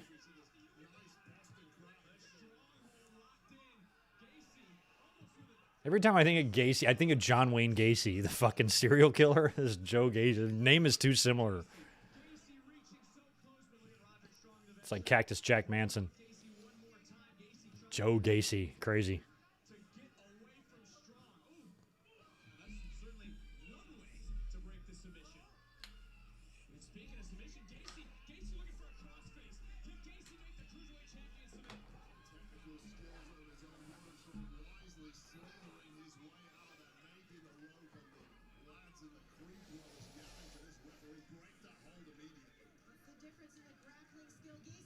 I mean, I sure am glad that he did fall when he came through the wall, because if he wouldn't have, it still would have been the silliest, most ridiculous gimmick ever. Imagine if he didn't botch that and he came out in that bedazzled stormtrooper helmet and cut a promo that I think Ole was doing behind the curtain. You would look at that and say, this is the dumbest fucking shit I've ever seen. And this is saying something, because this is wrestling. Uh-oh. Look out, girl. You got... Oh, he's manhandling her. Look out. Put her down.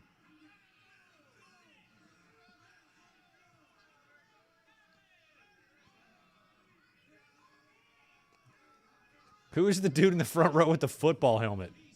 He's awesome. Or not a football helmet, but like a spaceship helmet or something. Oof.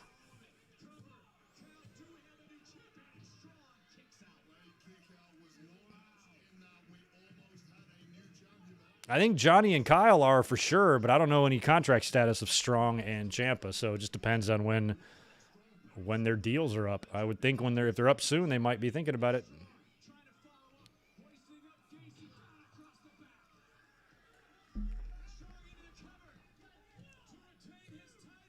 And he beat him. All right, another match incorrect for Greg.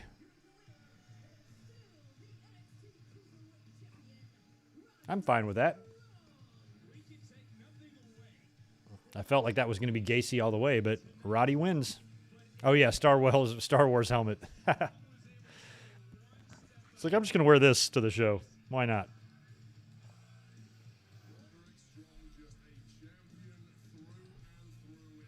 I like the Undisputed Era Christmas sweaters up there. I have an Undisputed Era throw hanging on my wall that my girlfriend got me for Christmas last year.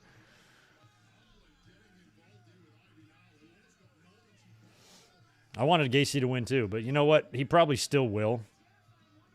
Let's run this back on NXT. He'll win the title. I bet you.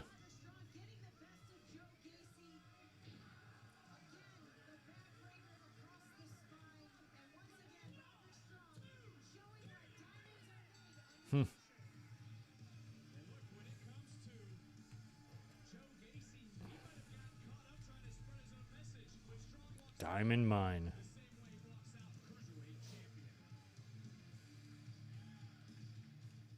Oh, yeah, I don't know anything about Star Wars, but I do recognize that helmet.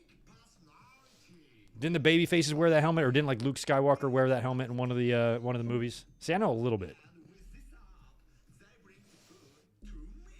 They bring food to me. I've still never used a food delivery app. I should, because I hate going places to get food. I just don't trust it to be hot. And like, unless I order something that doesn't matter if it's hot or not. But like, he ate it. He ordered all that and ate it. What is his problem? Why is he doing this?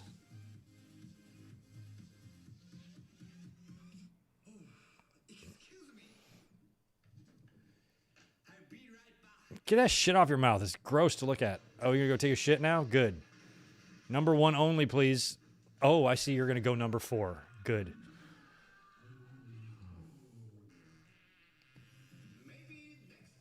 What the fuck?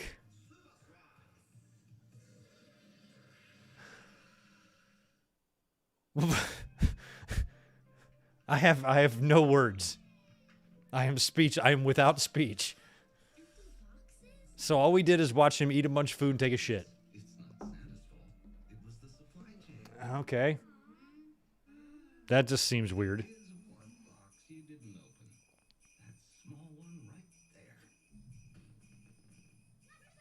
Did somebody say, hey, you got any ideas for a vignette? Yeah, how about we film a guy eating a bunch of food and then taking a shit? Perfect. That works. Fucking crazy, man.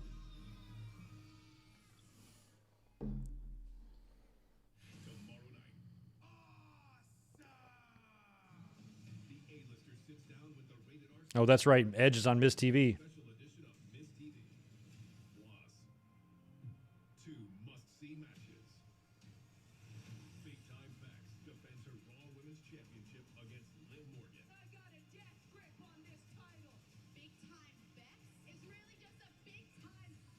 Big time bitch, huh?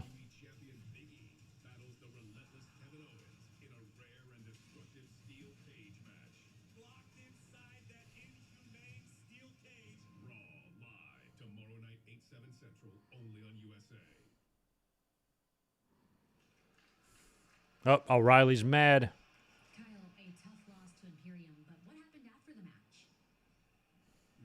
He's going to challenge him to a match, and he's going to lose and leave NXT.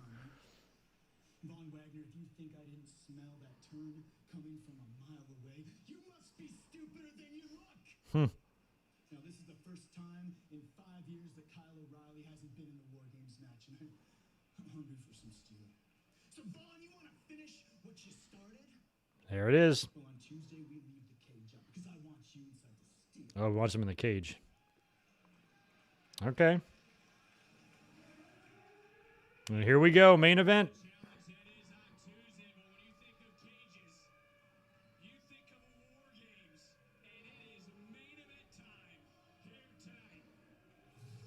Well, that O'Reilly shit was kind of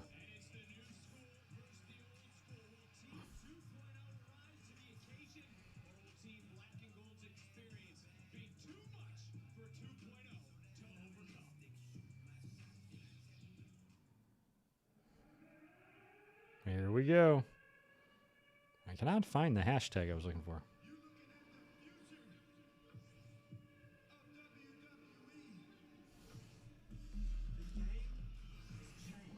All right, I need a new Pacifico. That's what I need. I'll be right back. Stay there.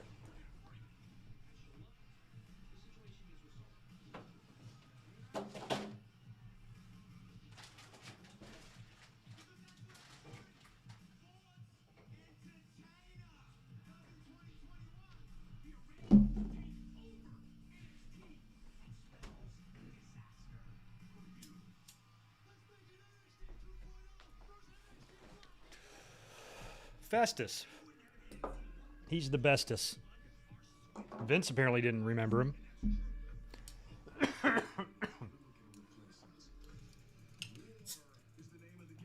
Shockmaster or Yeti? That might be a tie. Yeti. Yeti's worse. I'd rather fall on my ass than dry hump Hulk Hogan. That's for sure. But those are my two choices. Hey, Greg, you want to fall on your ass or go dry hump the Hulk? I'm going to fall on my ass every time.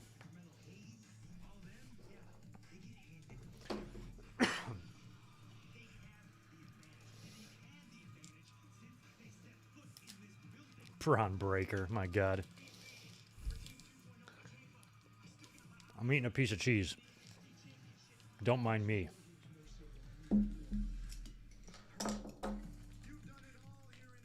I buy these little, like, Tillamook, like, white cheddars. They're good.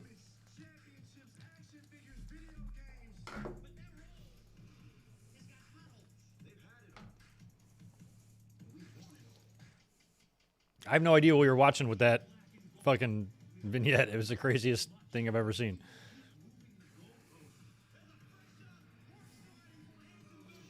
Like, what kind of creative meeting happens? I mean, you're literally like, what should we do? How should we debut this guy? Anybody ever tried taking a shit? No, that's perfect.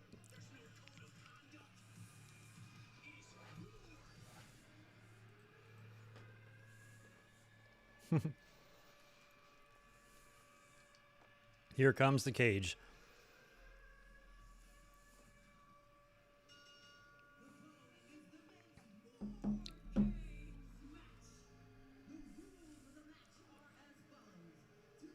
It's kind of funny how there's a siren here.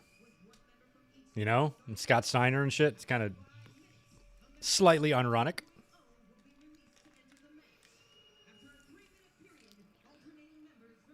Yeah, maybe Vince is writing this shit. I don't know.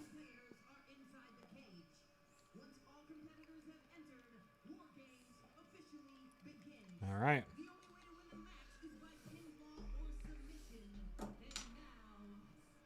Here we go. A lot of entrances we're going to have to probably get through here first.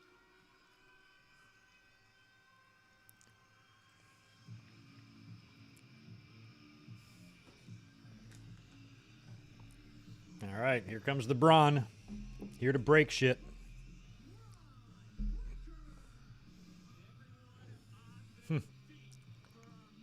He's definitely coming in last. Look at how good he looks.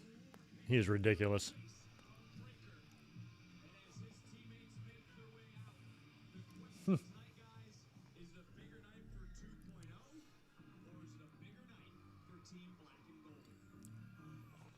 Don't know much about this guy.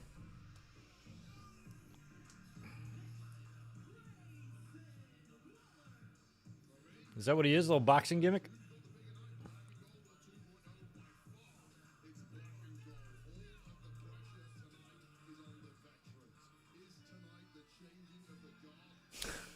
Tony D'Angelo. So just feels to me like it would be more of an Attitude Era or 90s gimmick, like so stupidly stereotypical, you know, like almost to a disgusting degree. But some people like this guy, some people hate him. I don't know about him yet.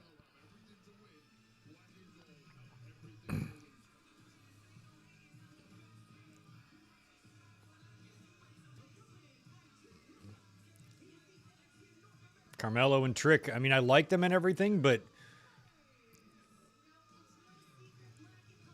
I mean, they've released a lot of other great North American champions. Swerve and Ruff. Ruff's gone too, right?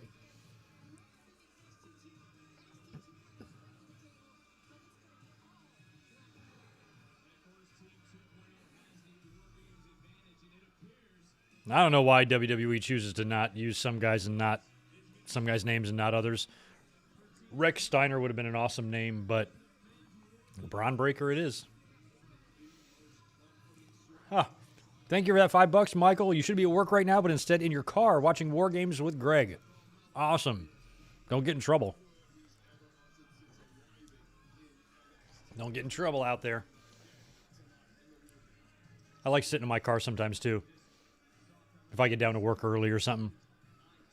I just chill in there. I love my car. I got tinted windows. Nobody can see me in there. I'll just chill on my phone. Have a snack.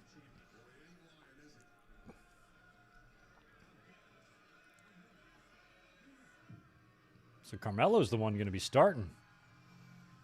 And here comes Ciampa.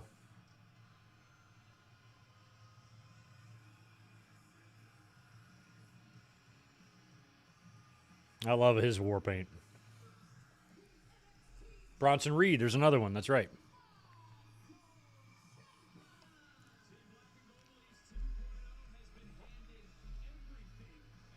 He did turn up. Where did Jonah turn up? Impact, right? It was an idiotic release by WWE.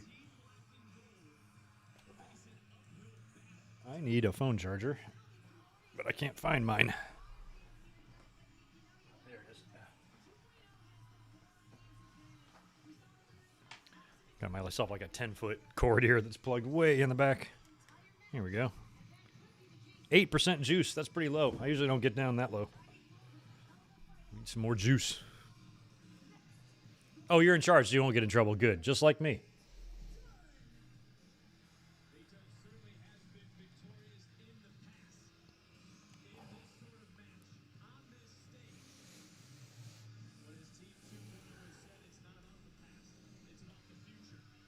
Thanks for that. Thanks for the $2, Luigi Dura. Whose game is it? It's Good Mike Works game, yeah. I don't know if that's how you say it. Probably not. What's up, Lambo? Hope you're doing great. It's Sunday and many people are off. It's the weekend. It's always good. L.A. Knight. So is L.A. Knight a baby now, or is he just babyface for this purpose?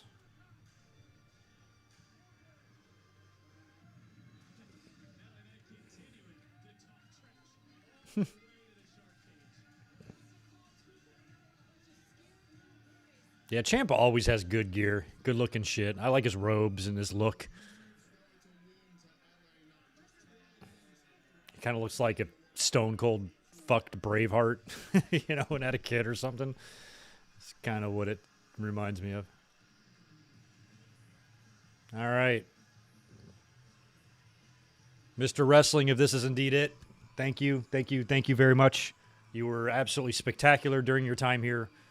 And if this is in fact it, you got a lot to be proud of in the run in NXT. I salute you.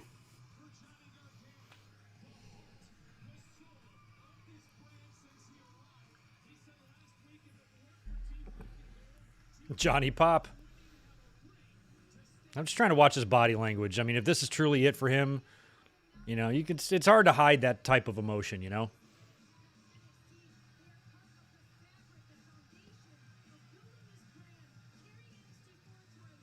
He's going to start. I'm loving it. I love that he's going to start.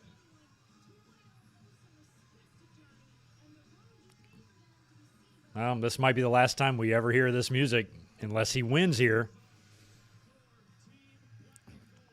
But I also think that, you know, maybe he wrestles on Wednesday too. Do you think they might? Well, no, I don't know if they'll do a double goodbye. I think Johnny's goodbye should be TakeOver, and maybe Kyle's goodbye should be Wednesday, or whenever he's done with Von Wagner.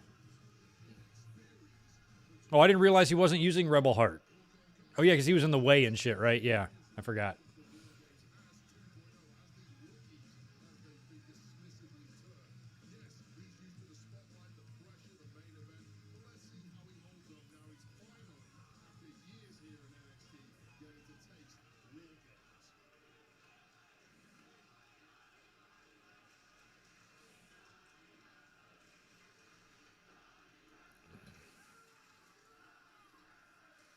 Lots of Johnny Wrestling chants. Love it. And I'm sure Candace is not done with her contract unless they, you know, as a solid to him, just let her go. But, you know, you can't really do that either. Let a pregnant woman go unless she asks for it, and they're just like, okay. Otherwise, she's going to have to finish her out her deal, too. They're not a package deal, so they have separate agreements. Johnny's gear is very awesome looking and colorful. I'm sure it's a tribute to something, probably some video game that I don't understand. So if any of you recognize whatever his gear is supposed to be, tell us.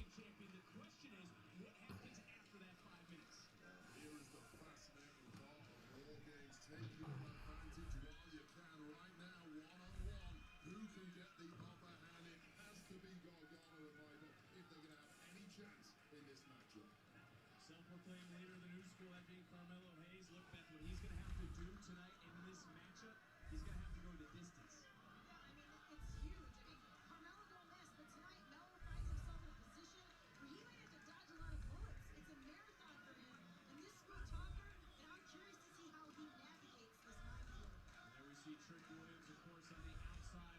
cage shouting what we would assume to be words of encouragement to Carmelo Hayes as that clock continues to tick. And Johnny Gargano maybe has just seen the clock that's now just over 3.5 minutes because he realizes what's going to happen. It's going to be 2-on-1. There's going to be an advantage for Team 2.0. Gargano's going to have to fight an uphill battle then, to your point earlier in this match. 100%. But even right out of the blocks, you can see Gargano. Who is Rebel Heart? It would actually be a good sounding pro wrestling name. They hear the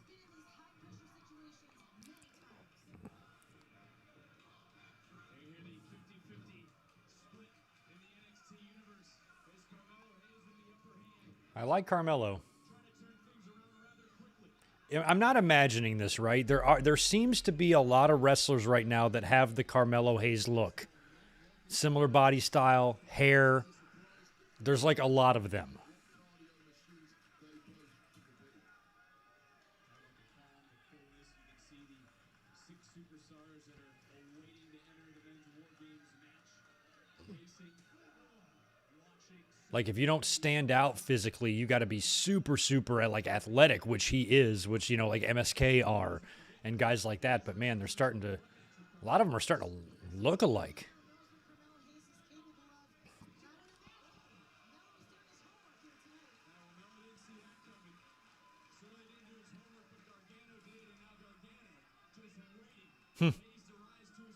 That would be a great way to get Johnny Gargano out, Like maybe after the match have Ciampa attack him and beat the shit out of him and then that's it. That would be fun. I think the fans would almost enjoy that.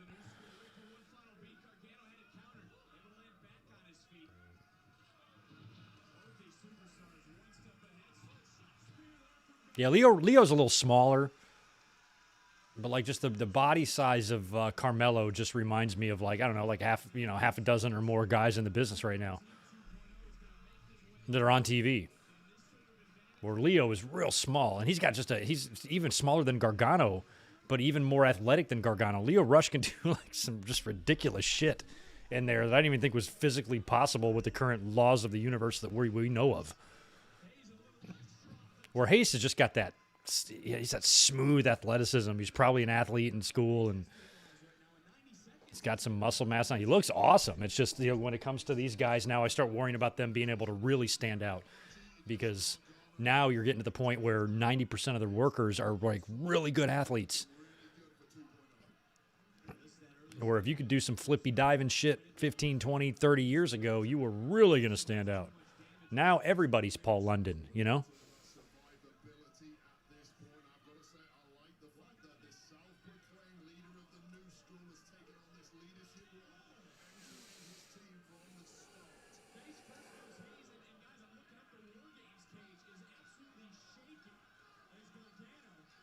Were Steiners in a War Games? Why can't I think of this? Yes. No, it would have to be early. It would have to be like fucking 80. Help me, somebody. But in terms of somebody being the first third generation guy, goddamn, I'm surprised it's only been one so far. That was a rough landing on the powerbomb by Hayes there. Hope he's all right. You all right, kid? Get your bell rung. Get up. Have Steve Weiser. Grayson Waller, this guy. Grayson. It's a very modern name. You don't see any 60-year-old Graysons. You know what I mean? It's a new one. I think 22% of kids are named Grayson. Or Jackson.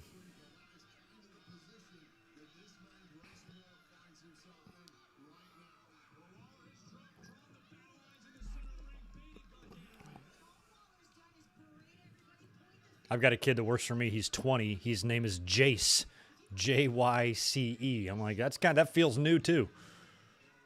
When I met him, he's like, Jace. I'm like, Jason? He goes, no, Jace. I'm like, Jason? And he goes, no, Jace. I'm like, Chase? And he goes, no, Jace. I'm like, I don't know what the fuck you're saying. It's like, nice to meet you, kid. When were you born? 2006? Lovely. Great. Yeah. Welcome aboard.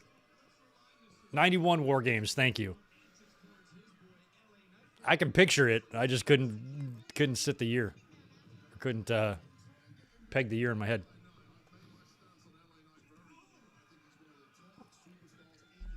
I was like, I know it wasn't 92.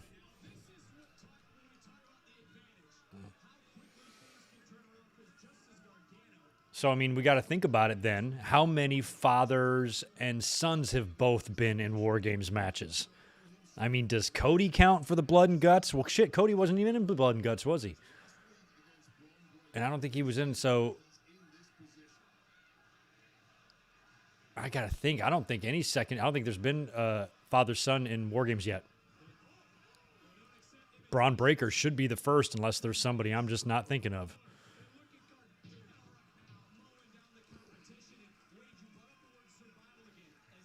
Yeah, you don't see any 20-year-old Mildreds or Helens or anything like that. Maud or any sort of old ass name. Watch out. Oh wow, he almost hit.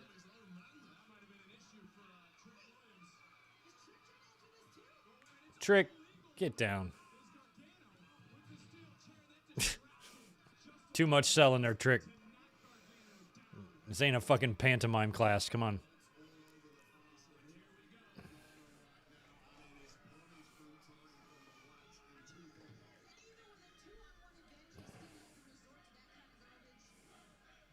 Ooh, Johnny's busted. I don't know where he got that shot. Right here, I guess.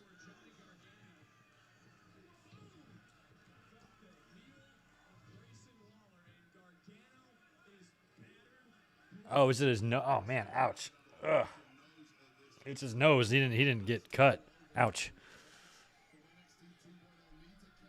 Man, Johnny got some hard way though. I think he just got his nose busted open a little bit, so he's got some blood on his face.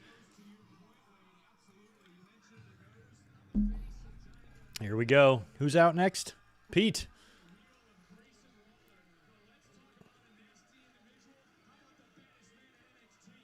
Pete Dunne can win this shit by himself.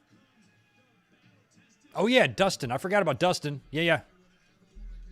Yeah, I was like, it's going to have to be a Rhodes. I kind of completely forgot about Dustin Rhodes, that he exists. Holy shit, Dustin. I'm so sorry. That's right. You're the son of the American Dream as well. So, yeah, this would be probably the second time.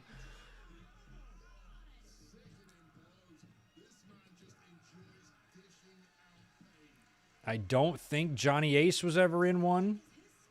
So it can't be brothers with him and what's-his-face, but... Yeah, I'm trying to think about father-sons who have both competed in a War Games. It's got to be Dusty Dustin and Rick and Braun. Breaker with 2 Ks.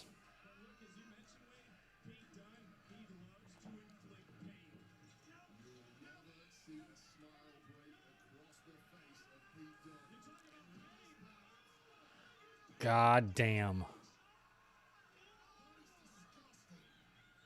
You all right, Gray? You wearing your little blue gloves? You're okay? Your little golf gloves.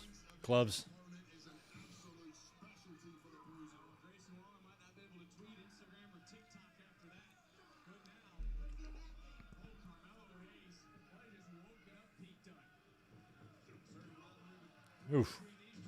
Oh.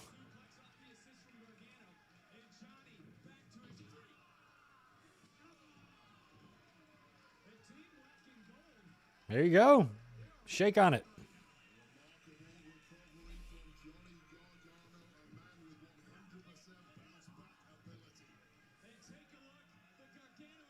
I love it. Gargano escape.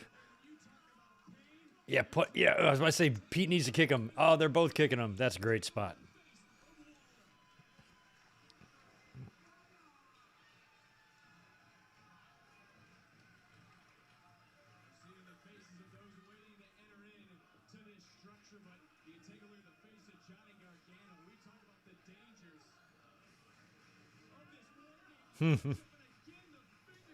Oh my God.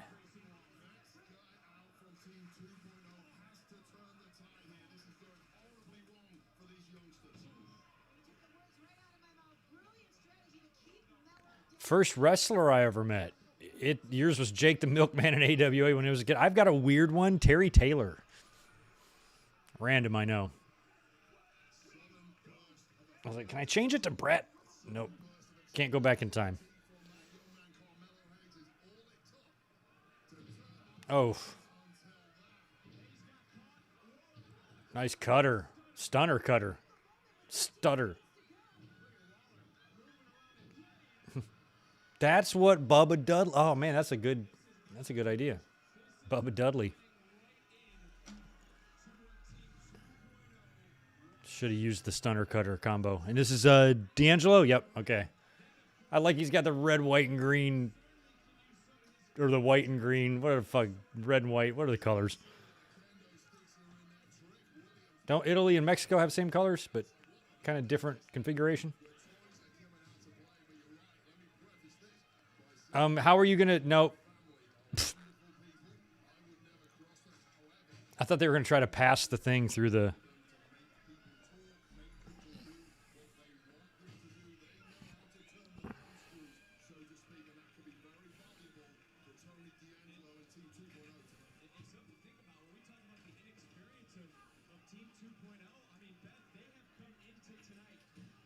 Guys, please go. Oh, you're about to say they never get the tables in there right because they have to worry about the legs like unfolding and shit. Oh my god.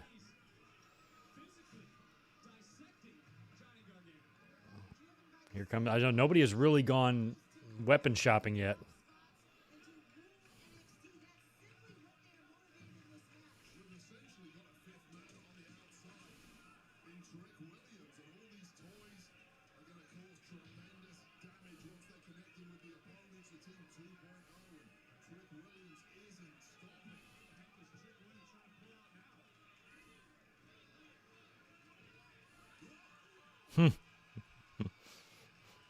I was about to say, get him out of there. I knew Dexter was going to come out in this.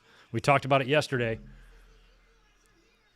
I'm like, they've been kind of teasing that he was going to make his presence known. Thumbs up to the former stablemate of his woman. Is she still with her? I hope so. They're married, right? Yeah, Indy might be under the ring too. Look out.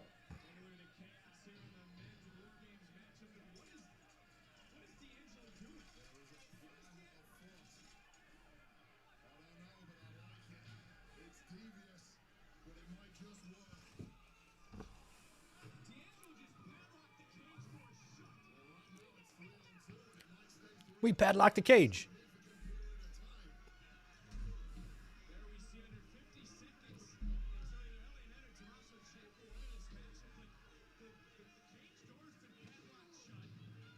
Well, I mean, they can still get up in there. They can just climb up it.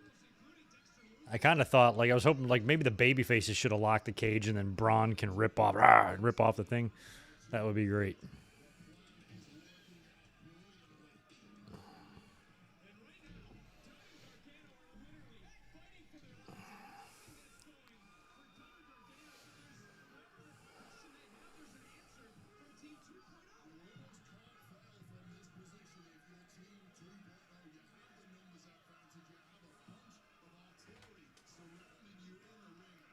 Here we go.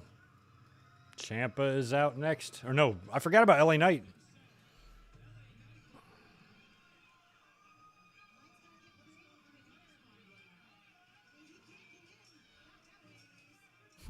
Knight can't get in.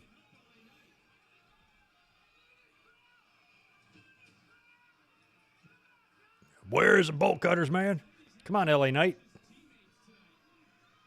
Just climb up the thing. Motherfuckers climb up cells. Oh, look at the referee trying to open it with his hands. Yeah, that's going to work. Should I do it? Should I climb? You already got steps sitting right there. You got like a head start. There, see how easy that was? That little boxer boy is here up to stop him.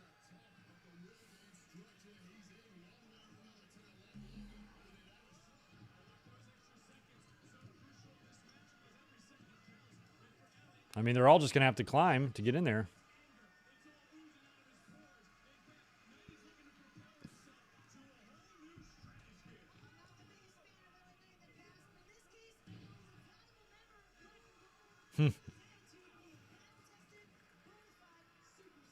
I don't think I remember Jake the Milkman in AEWA.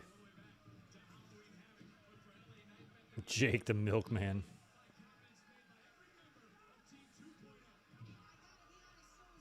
I just can't believe that milkmen existed.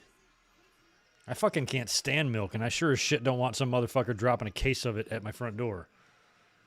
Like, I guess people get water deliveries. We do here at the house. We get water every month. But milk?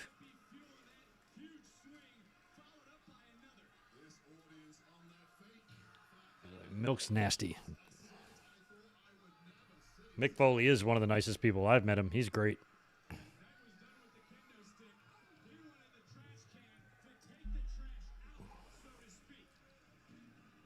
Oh, nice catch, LA Knight. Ugh.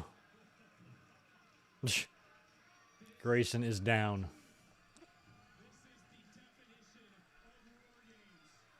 Yeah, if we get a ref bump here. God, I hope Gargano didn't break his nose, man. He looks in rough shape there. Ouch. God. It hurts my nose just to look at that. It makes my eyes water.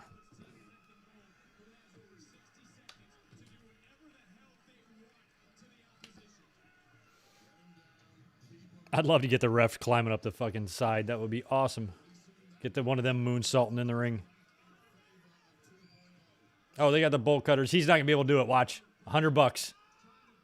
Unless those are really thin chains.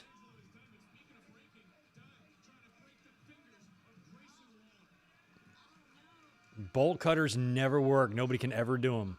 See, look. What was it that they recently had problems with this? It was Owens and Roman Reigns, right? They can't get somebody with some fucking strength to cut those. I've used them. They're not that hard. If you get the right, you can do it.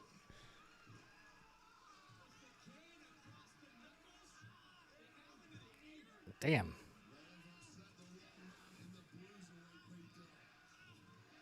What's Bruiserweight? What has Pete done? Got like a lion on his knee, tattooed on his knee or something? Did they fix the door yet? Or did you idiots?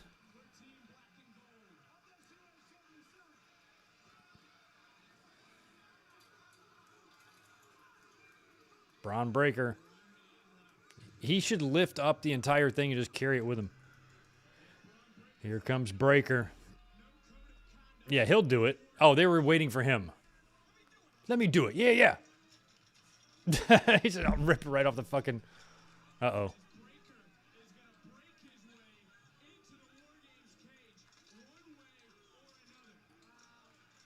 Don't ruin him by having him fuck up the goddamn... Ah, it's so horrible. There, he's got it. Stop using bolt cutters, WWE. You can't do it. Who was the guy? Was it Jake Hager? Who was the guy that couldn't get the briefcase off the thing? And you're like, get it off the fucking thing. Goddamn. SummerSlam 1994, something similar happened, except reversed. As Breaker goes nuts in here. Jim Neidhart tried to lock the cage door, but he couldn't get the door locked. Took him forever to get the chain around the thing and put the lock on it. And he even was yelling at people fucking. He's like, wait a minute, I'm not ready. Like, wait a minute, don't grab the door. Took him like 5 minutes to get that thing on. That would be my biggest fear, is like just being up on top of that ladder trying to get the briefcase off and it won't unhook. And it's like, what do I do? And at some point, if you're one of the wrestlers laying down, selling, at what point do you get the fuck up and stop him, you know? Ugh, wouldn't want to be in that position.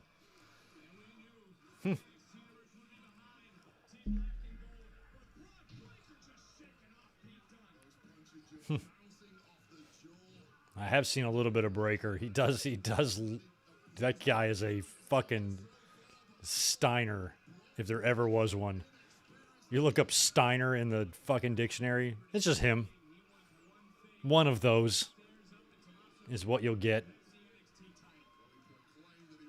He looks like Scott, too. He looks like a young Scott. He really does look like both of them. It's interesting.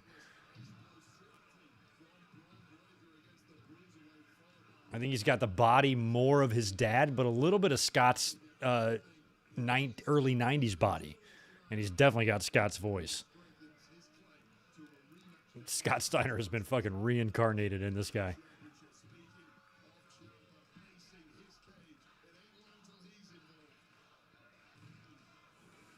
And again, the NXT universe trying to will on Team Black and Gold as Braun Breaker.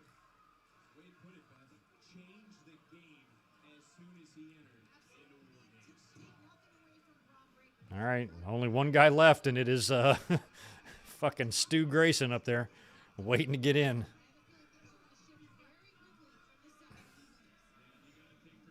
Oh, you see a little Goldberg in him? Maybe.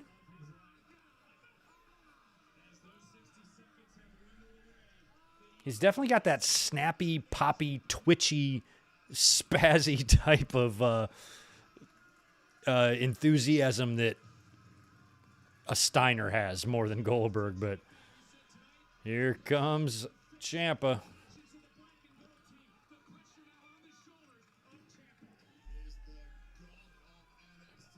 Get in there.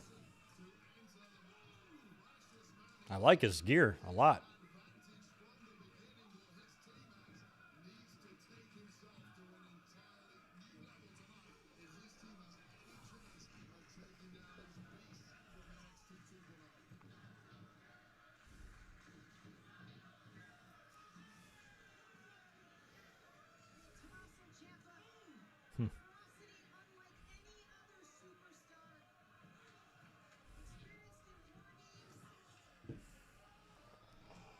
Well, Ciampa's just wearing everybody out with a trash can lid.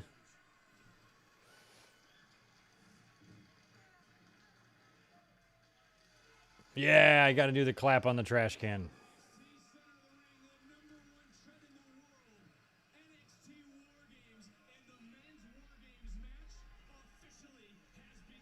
And it's on now. Everybody's in the ring.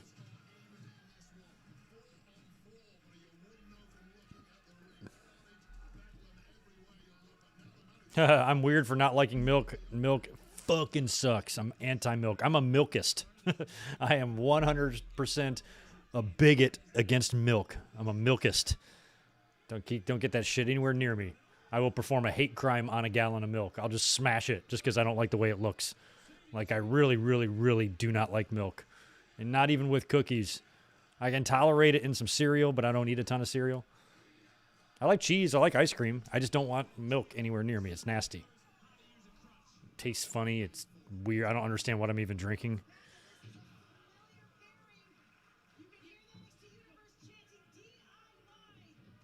Oh, big shot to Grayson.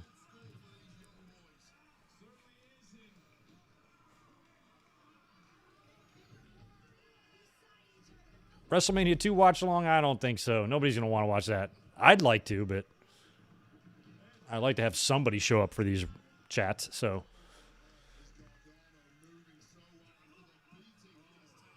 But we'll be doing a lot of Manias in a couple of months. Well, the girls won, so I feel like we could really get Breaker and company winning here. If they do, that means I will have gotten one match right in my predictions. And that was Imperium.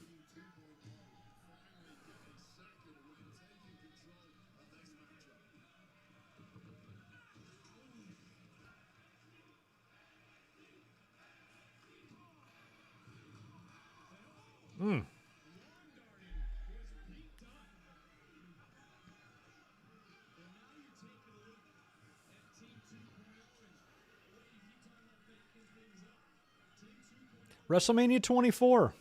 Could do that one next year. Ric Flair and that whole deal. Well, maybe we'll do watch along for WrestleMania 2. We'll see.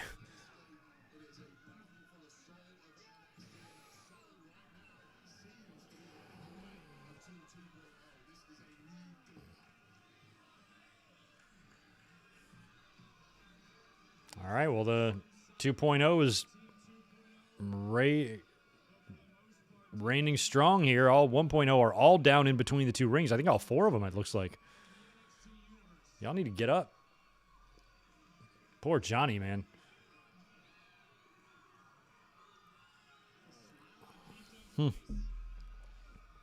They're rallying the troops here.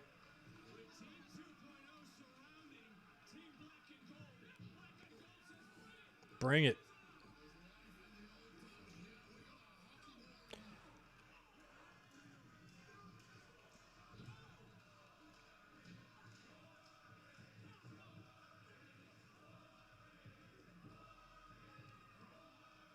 They're not saying boring. They're saying something else. I just don't. It sounds like boring. I'm like, what the fuck's wrong with this crowd?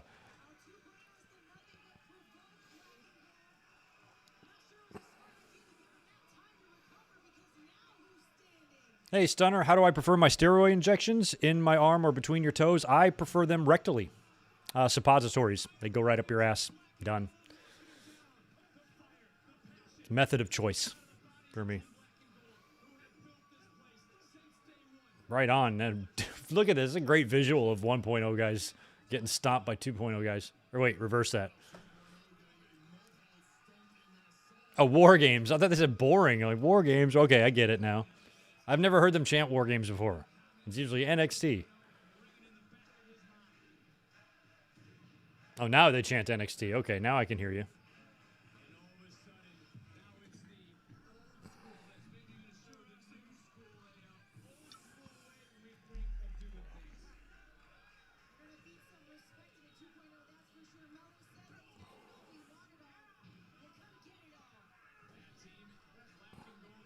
Stunner, 3 thumbs.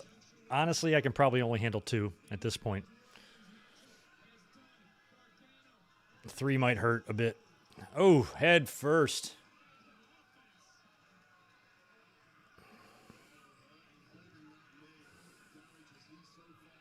The worst War Games match in history.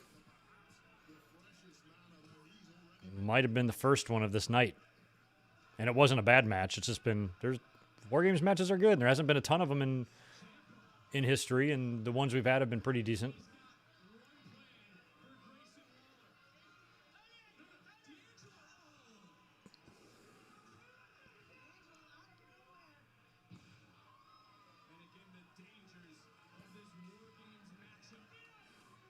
Grayson going up on the top, about to take a table bump onto somebody here. Here comes Knight. Oh. Well done. Really glad. Knight basically just did a running belly-to-belly to Grayson through the table. And Knight timed that and placed that perfectly without whacking the back of his head on that table. Yeah. Huh? He likes to go viral. Don't we all?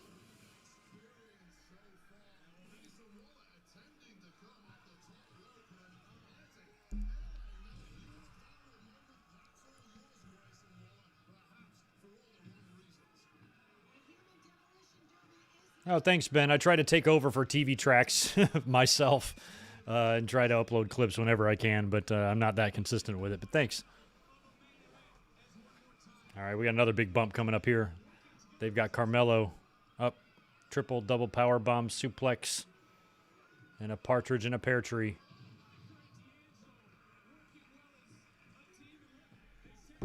That was a... Oh, my God. Is that it? No. D'Angelo saves it, but Knight hit his finish on Hayes, and Carmelo sold it like a boss. What a champ that guy is. I know virtually nothing about him, but I like everything I've seen in this match. I think I saw the clip when he won the title, but...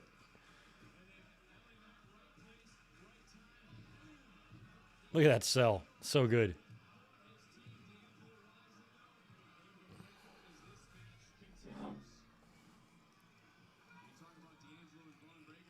I like the referee cleaning up the table. Is that... Is that in like 4 different pieces?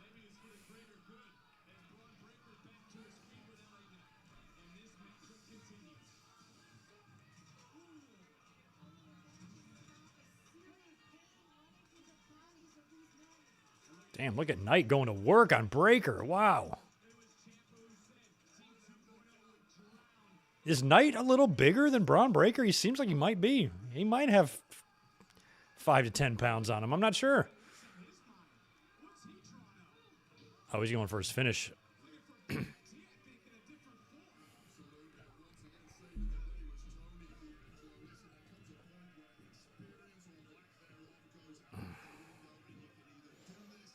I think Magnum was the NWA's best chance to recreate their own Hogan.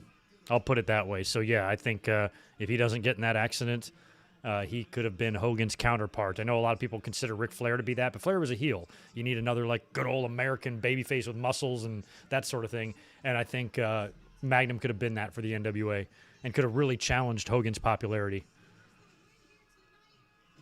Plus, the ladies loved him, you know. When it comes to just drop-dead sexy dudes, there ain't many of us, you know. It's just him and me and most of y'all. That's it. So, look out.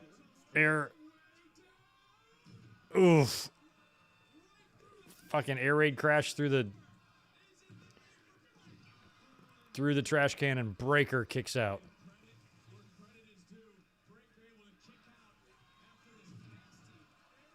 Damn.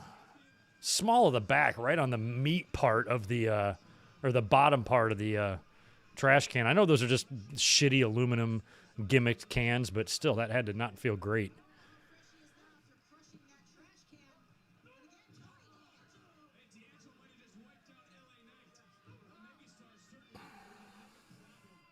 War Games 92. I picked 92 over 87. They're both good, but 92 was especially good. Just the sight of Medusa on the cage and just the environment and the crowd, everything was so good. I did a review on that not long ago.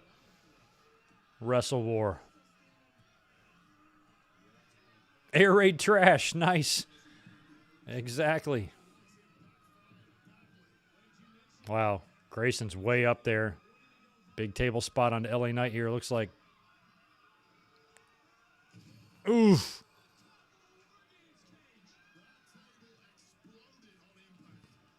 It did. Is that it? Nope. Pete Dunne. Done with the save.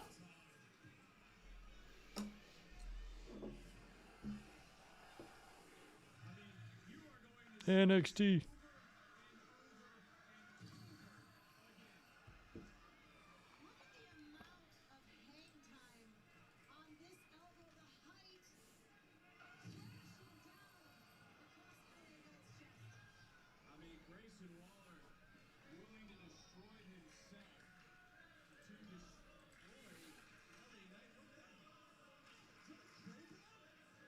I think we can still get a Sting push. Yeah, you want to make as many stars as you can. Maybe Sting would have had one or two less titles on his career resume, but he still would have been a star. There was going to be no stopping Sting. But that would have taken a little bit of the babyface popularity away from him.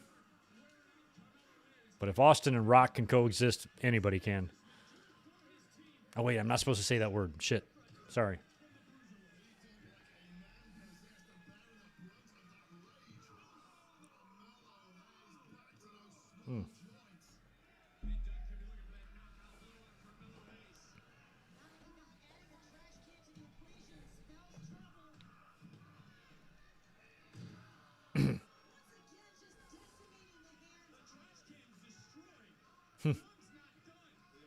Dunne's not done.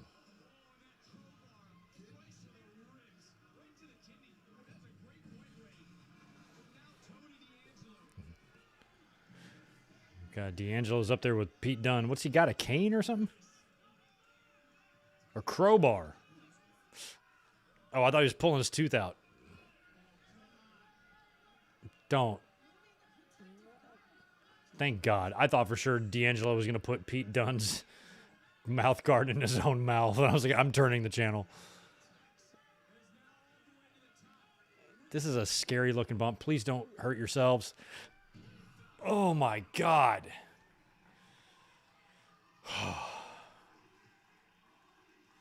I have a feeling that crowbar is probably a gimmicked rubber crowbar, but if he would have landed with that thing facing up and he would have landed on, like, could impale him.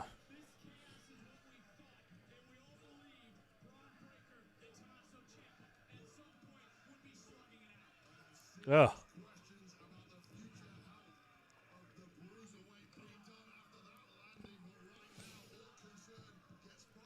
I also think Magnum could have wound up in WWE too. There's a Frankensteiner, looks good. Because when Jim Herd came in and everything and all the problems that some talent had with him, like Flair leaving and stuff, same thing could have happened to Magnum. You never know. He wasn't exactly in the most stable backstage environment. Wow.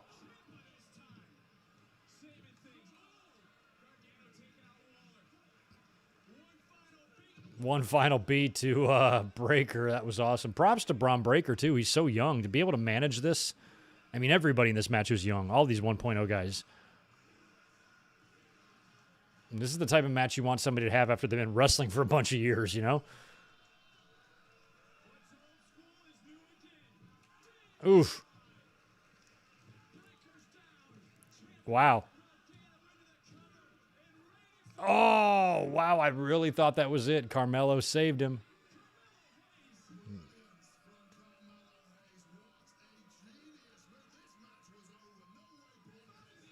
I thought for sure Gargano and Ciampa were going to pin Breaker.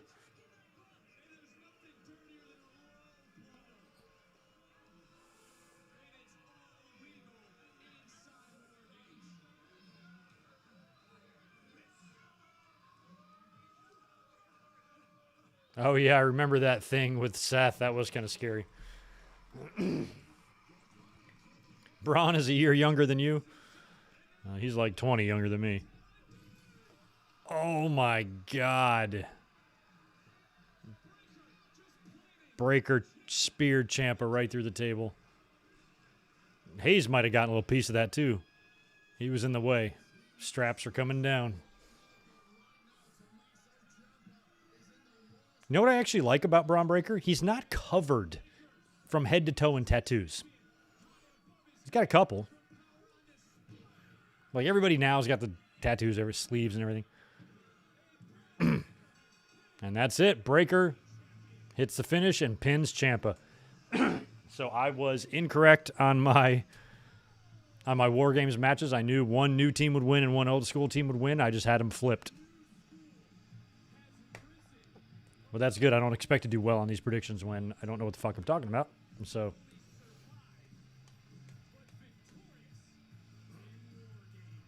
yeah, how you doing, Faisal? I think you can watch this. It was definitely fun.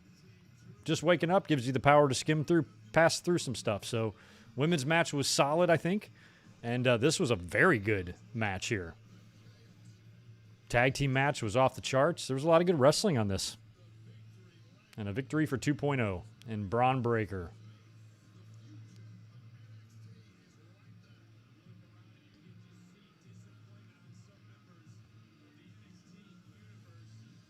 And it was Ciampa that took the pin, not Gargano.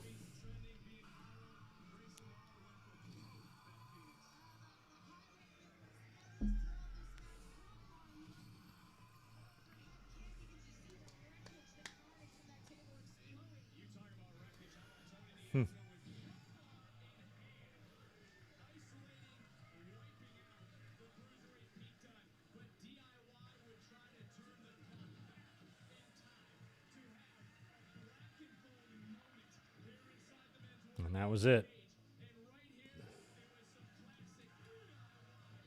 I thought that was it, man, when they had him right there after that kick. Fucking Carmella. Sorry about that, Hayes. I didn't mean to call you Carmella.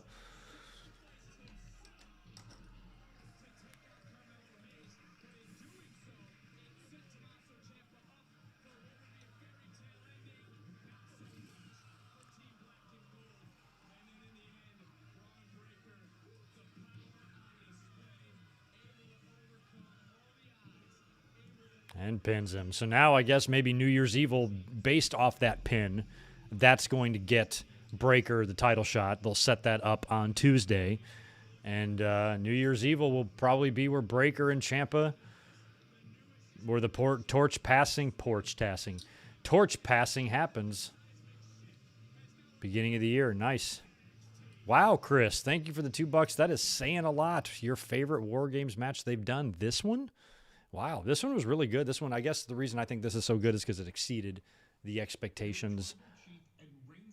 I thought, after the shift away from the black and gold and takeovers and pay-per-views losing what they really mean in NXT, that based on the War Games matches we've already seen with that brand, how the hell are they going to be able to top anything with a bunch of rookies in the PC? But they did a pretty good job. So I don't know if it was better per se than, in my mind anyway, than some of the other War Games matches, but definitely up there. And they definitely held their own. They didn't, basically, I was just hoping that they wouldn't go out there and embarrass the legacy of War Games. And they did not. So that's all I cared about. I thought it was pretty fucking awesome. So anyway, yeah, War Games is in the books. All in all, a good show. My first real look at NXT 2.0 since they have switched over to this new vision. I've only been eyeballing it at best on the channel and stuff. So, or on YouTube, I should say, and haven't really mentioned it at all on the channel or on any podcasts and stuff. So I haven't really been watching. So that was fun. That was a fun night of wrestling to watch.